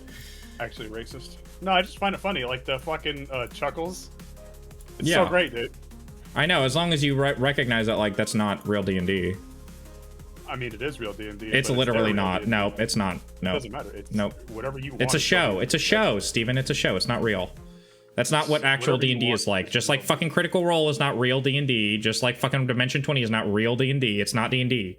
It's a show. If you expect real D&D to be like that, it's not gonna work. Okay, it's real not gonna work. D&D is what whatever No, Steven, the no. party wants. Nope, that's not. So this party wants more serious D&D. That's fine. A party, a D&D, if the party wants it, can be as Critical goofy Role as is they not want. real D&D. It's just Okay, not. but when acting is a different story. Acting is a different story. We're not talking about acting. They are acting. It is all a show. They are acting. They are not actually playing D&D. That is not what D&D is That's why we're not played talking like. about Critical Legends of Adventure. I'm pretty sure that's just people who recorded it. It is not real play D&D. These shows, they are D&D shows. If you pretend like you're gonna have a D&D session that is gonna be like Legends of Everantis or like fucking Critical Role or Dimension 20, that's dumb. That's not gonna happen. And you're gonna be disappointed. Because you have expectations that are just not accurate. I don't know what's going on here. You can still like watch a show and have fun with it and think, damn, that would be fun to play in, while also having your own D&D thing that's like not even like that remotely. But that's not what it would be. I know that your DM No, it's style not and then my- the party does not want this. Like That's that, not this is what a I'm saying. different- It's literally not true. Don't keep that expectation. It's a fucking toxic expectation I to don't have. have this expectation. What are you talking about? That is what D&D is? It's not No, real D&D. D&D is whatever the fuck the players want it to be. Your D&D that we will be playing is not like this. Nobody's Yeah, is, I'm aware of except that. theirs, because it's a show. It's not D&D. That's what I'm saying. You have to acknowledge that, or else it's just not gonna work. It's not real I think D&D that's at all. Ridiculous. I think D&D can be real for anybody depending on how they play it. D&D does not have one set thing. Like That's not what I'm saying. I'm saying that I understand that, and I agree with that. I'm not saying that, What are you oh, saying? they're not playing D&D right. I'm telling you, they are not playing D&D. That's not what D&D is. No person on Earth plays D&D this way, except if they're making a fucking show whose primary job is entertainment. In normal D&D, my job is not entertainment. That's not what D&D is, okay? That's not real. That is not real. It's like watching fucking Doctor Who and saying, this is what real doctors do. They really do this kind of stuff, guys. they do. They have the screwdriver and everything. A doctor is whatever, medicine is just whatever a doctor says it is. It's just not, I mean, I think that's real the D&D, equivalent. just It's not that- completely not- I fucking, think it's a little more acted D&D. it's completely fiction. It's not a little more acted or a little less acted. It's literally not D&D. It's just not what D&D is. Okay. Well, It's or it's I find it acted insulting that people would even compare the two. They're not the same. Okay. It's one of the few things I'm super passionate about. I'm sure Kyle or Paul could tell you more about how I feel about it because I rant about it all the time. But I fucking hate that. Don't ever fucking bring up Critical Role to me. Don't ever fucking bring up Roll 20 or Dimension 20 or whatever the fuck else. Like, I hate it. I fucking despise it. I try my hardest to avoid anything to do with it. I don't want them in my life. I don't want to think about them. Like the mythical D&D. So Good Yeah. Morning Morning, they started their own D&D. Yeah, that I have an issue with because they started it not to play D&D. They started it because D&D was popular and they wanted a new show. The That Matt I have Mercer an issue effect with. is very And real. it's Yes, all, Paul. not only all acted, but it's also they're talking about having guest roles. Why do you have guest roles? Like that's just dumb. Like you like. But this Look, is what I'm someone's gonna saying. come You in act and like play, Critical like, Role, one and episode. this other shit is not exactly the same shit. They make and then they make seasons, which means they'll do a couple episodes, like and then have a fucking like a month or two break, and then come back for season 2. I just don't ever want to hear anything about any of these fucking shows. It's fake. It's not real. It's literally just a fucking meme. That's it. It's purely made. It's pop D&D. It's literally made for people who don't know how D&D works, or what any of the rules are, or what D&D actually is. They've never played in a real game in their life, but they are so desperate to play, and they think this is what it's going to be like. No person on Earth plays D&D this way. It is not real. It is not D&D. If you go into any D&D and you bring up Critical Role, they're going to get fucking pissed off at you, rightfully so. It's fucked. I still enjoy the show, regardless. You can enjoy the show, just don't talk about it like it's D&D, because it's not. It's a TV show. That's wonderful that you like your TV show, but it's not D&D. It's not real D&D. It's not a difference in playstyle. It's literally they don't play D&D. That's it. They use D&D like a prop. That's what it is. It's insulting. I don't know how anybody who actually likes D&D can fucking stand it. Well, I really like the Aragon books. But the movie, I set it aside as a different, and I like it as well. It's not the same. What is that supposed to matter? Why does that matter? Because I like the actual thing. I really respect Aragon as the books. I think they're one of the greatest books ever. If not, it's my favorite books. I don't have an issue with you liking it, but it's not an adaptation of D&D. But I still think that the Aragon movie, being adaptation of Aragon, is still good on its own, set aside to its own thing. But it's still Aragon, but it's not the same Aragon. But if you talk about it like it's the same thing, you understand why people would get pissed off about that. As if it is the same thing. So that's what I'm saying, is don't do the same thing for Critical Role or what any of these other things. It's like a spectrum. It's literally anything. No, it's literally not. Okay. D&D is an aesthetic. Okay. I don't understand what you mean then. We're just going to disagree. It's cool. It's not a disagreement. You're just delusional. We obviously disagree. We don't agree, so it's a disagreement. I'm telling you that it's just not. It's just not D&D. Like, you can't ever say anything to convince me that it is. Okay, that's why I just said we could disagree. That's what I'm saying, though, is you don't understand. I'm just saying don't talk about it like it is. That's the only part I have an issue with. You can like Critical Role. You keep saying Critical Role. I don't watch Critical Role. Or whatever. That's just my go-to example for these fucking shows. Legends of Avarantis now, is the same. I did kind of want to watch Critical Role because of the one specific. I don't know if this is the Critical Role or it's a run. The one that inspired, or not inspired, but that became, is it Vox Machina? Yeah, that's their first campaign is Vox Machina, I think. Yeah, I did want to watch that though. Yeah, and I'm like I said, you can watch it, you could like it, I don't care, but I never want to hear anything about it because it has nothing to do with anything. It pisses me off thinking about it in relation to actual D&D because it's just not real. Well, it's better if they're completely separate worlds. Can people play D&D and then act some of the scenes out just because that's what they do for entertainment? They're people who make media, but they actually are playing D&D. No. What do you mean? If you're talking about are you talking about specifically Critical Role? It's not an actual play, is what I'm saying. It's like scripted. This shit is not real. Like, so you get that, right? Everything that they don't even none of the interactions are real in there. Like, they are all planned what they're gonna do. Is that what you're saying, or not? I'm not saying they're all planned out everything. I'm just saying they have beats that they want to hit because the point is to make it a show. Viva La Dirt League, I fucking love them. They make great skits. Viva La Dirt League literally is a skit. Yeah, there's skit stuff. Yeah, and so they are doing their own D&D, where they actually are playing D&D, but then they act some of the bits out. Sure. So they then create. I don't know anything about these guys. I'm just saying I hate thinking about D&D shows. When you talk about D&D shows, I never want to fucking hear about it. I just hate it. I have nothing but hatred for D&D shows. Because it's not real. It's just not real. I wish these guys would not act all their stuff out every now and then. I wish they just sit at the table and you could watch them at the table. It'd be more fun. I don't like it when they take a break to then act out what they just said happens. They do that often. But okay. Outside of that. Yeah, like an improv league or something. Welcome back, Kyle. Thank you. He got me into a fucking Critical Role rant. Okay. What about Critical Role? He got me pissed off about it. He keeps bringing up Critical Role. He was talking about Legends of Avarantis, and I was telling him don't talk about any of these entertainment shows. I know you love them. I said don't talk about it on they're real D&D because it's literally just not. Wait, what is that, Kyle? The world of Critical Role, the history behind the epic fantasy. Ooh, so me and Kyle. I literally haven't gone through it yet. Oh. I just find it cringe. It's so fucking cringe. It's made for fucking Disney adults. It's cringe as fuck. Hey man, I like Frozen. I like Disney. What are you talking about, bro? I like Moana. It's my favorite movies. I like Moana too. Sorry. Frozen is my favorite.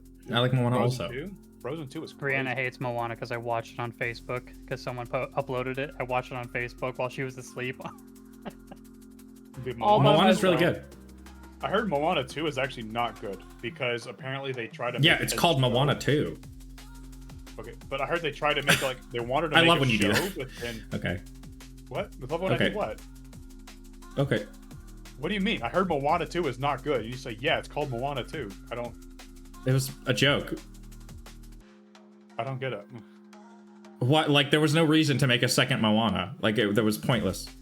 Like, the first I mean, Moana is yeah. really good. Why ruin it with a sequel? That was the joke.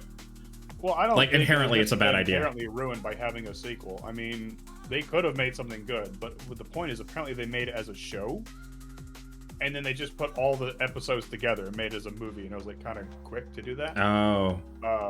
And so someone who saw it, I haven't watched it. I think it's still only in theaters, but someone who watched it had clips of it though, as if it. I don't. Anyway, talking about you can actually see like each episode's arc. Like this is the episode where they go here. This is the episode where they Yeah. go here. You know, and it's like it's very obvious. You can see the episodes. But that's what I mean, is it's inherently just a bad idea to make a sequel to Moana. It did not need a sequel. It's I mean, perfectly fine to make a You standalone. could Not argue everything that has to be a about Frozen franchise. 2. Yeah. You could argue about Frozen 2, in my opinion, but I mean, I it rolled turned my out eyes when I amazing. saw that they were making a Frozen 2, but it turned out to be better than the first No, one. when I saw the when I saw the trailer for it, I was like, "Oh, this is, ooh, I can't wait." Like the trailer of her fucking trying to climb up that fucking ocean wave. I was like, "Oh." Steven is that nerd who cried about the Star Wars 9 trailer. Remember that, Kyle? That guy who's like, he became a meme because everybody was fucking clowning on him about the Star Wars 9. Star Wars 9 trailer. You I don't remember cried? that. What? No, he fucking like bawled his eyes out. It was really funny. No, I fucking cried when Elsa. You know, spoilers. Elsa died. Why do you have to spoil it? Yeah, she dies. She died in the first one too. She didn't. No, that was Anna. Whatever. I know my Frozen lore. Thanks, pal. It was this guy.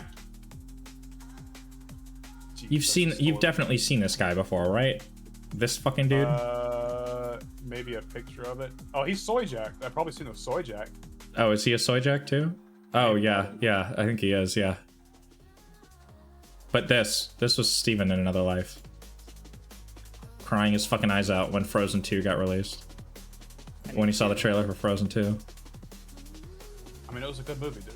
It was very emotional. It was emotional whirlpool, dude. Oh. I don't know why I'm being hated on for having emotions, man. No, I've never seen that. I don't like Really? this toxic masculinity. I don't like this toxic masculinity that you're really emitting right now.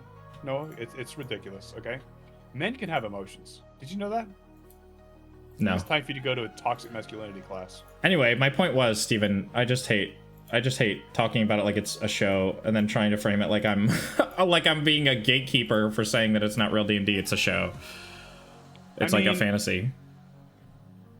That's all. I think I can understand why you might think it is, but I don't think that it's correct. I feel like you think it's more acted than it is, but I don't know. From what little I've seen of Avarantis, it doesn't feel like it's as acted as you think it is. I think the Critical point Role, is I've never entertainment watched rather Critical than Role. to play D&D. That's what I'm saying. I've never watched Critical Role, so I would have no idea.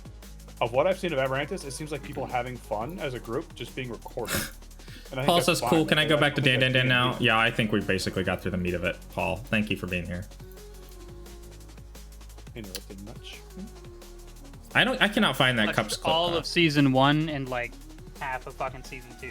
Every single stream of Critical Role. And You there said are you've definitely some scenes that feel very much acted, especially when it comes to like guest stars. All the spots in the Critical Role story where like guests have appeared and they're Also, there Paul, for, like, yeah, one the- episode. Have That him is watch one of the streams to extremely, learn expectations. Yeah, that's Yeah, what I that wanted. sounds a I lot really like think the nothing Chemistry would Morning solve it thing, better which than was that. really despite- Have a as good soon as one, they though. told me they had guests, I was like, wow, that's dumb as fuck, dude. Yeah, Paul, Kyle, or sorry, Steven, I think that the thing that would set your expectations better than anything would just be watching an episode, watching a full episode. We're not worried Of- about of expectations. ours. We're thinking that. I'm not worried about I'm the worried. expectations. I'm worried. I'm worried that it's not going to be a good fit. One thing of D&D is fine, and then think another thing of D&D is fine. It's completely different. No. I'm just saying I'm worried that you're not going to be a good fit, and I'm trying to squash anything that I'm seeing as a potential issue. Do you want to put a bet on it? No, I don't want to put a bet on it. Why would I try and give myself a monetary incentive to keep you in the party if you're not a good fit? Actually, technically, your monetary incentive would be to kick me out of it. Yeah. Okay. So even better then. I'll put $100. No, we're not doing this. I'm just shutting you down. We're gonna send it to Kyle. He's gonna be the middleman. You don't want me to be the middleman right now. Why? Because you don't want me in the party? He's hurting, bro. That check wasn't as that bonus. That $200 gift card wasn't as much as he thought it was going to be. He thought it was going to stretch it a lot further than that. Look, Kyle. Look, I'm sorry that I shut down your opinions earlier. Okay. Is that better? Are we friends again? Can I trust you as a middleman? With my Okay. money? I'm done streaming for now. Thank you guys for being here. Bye.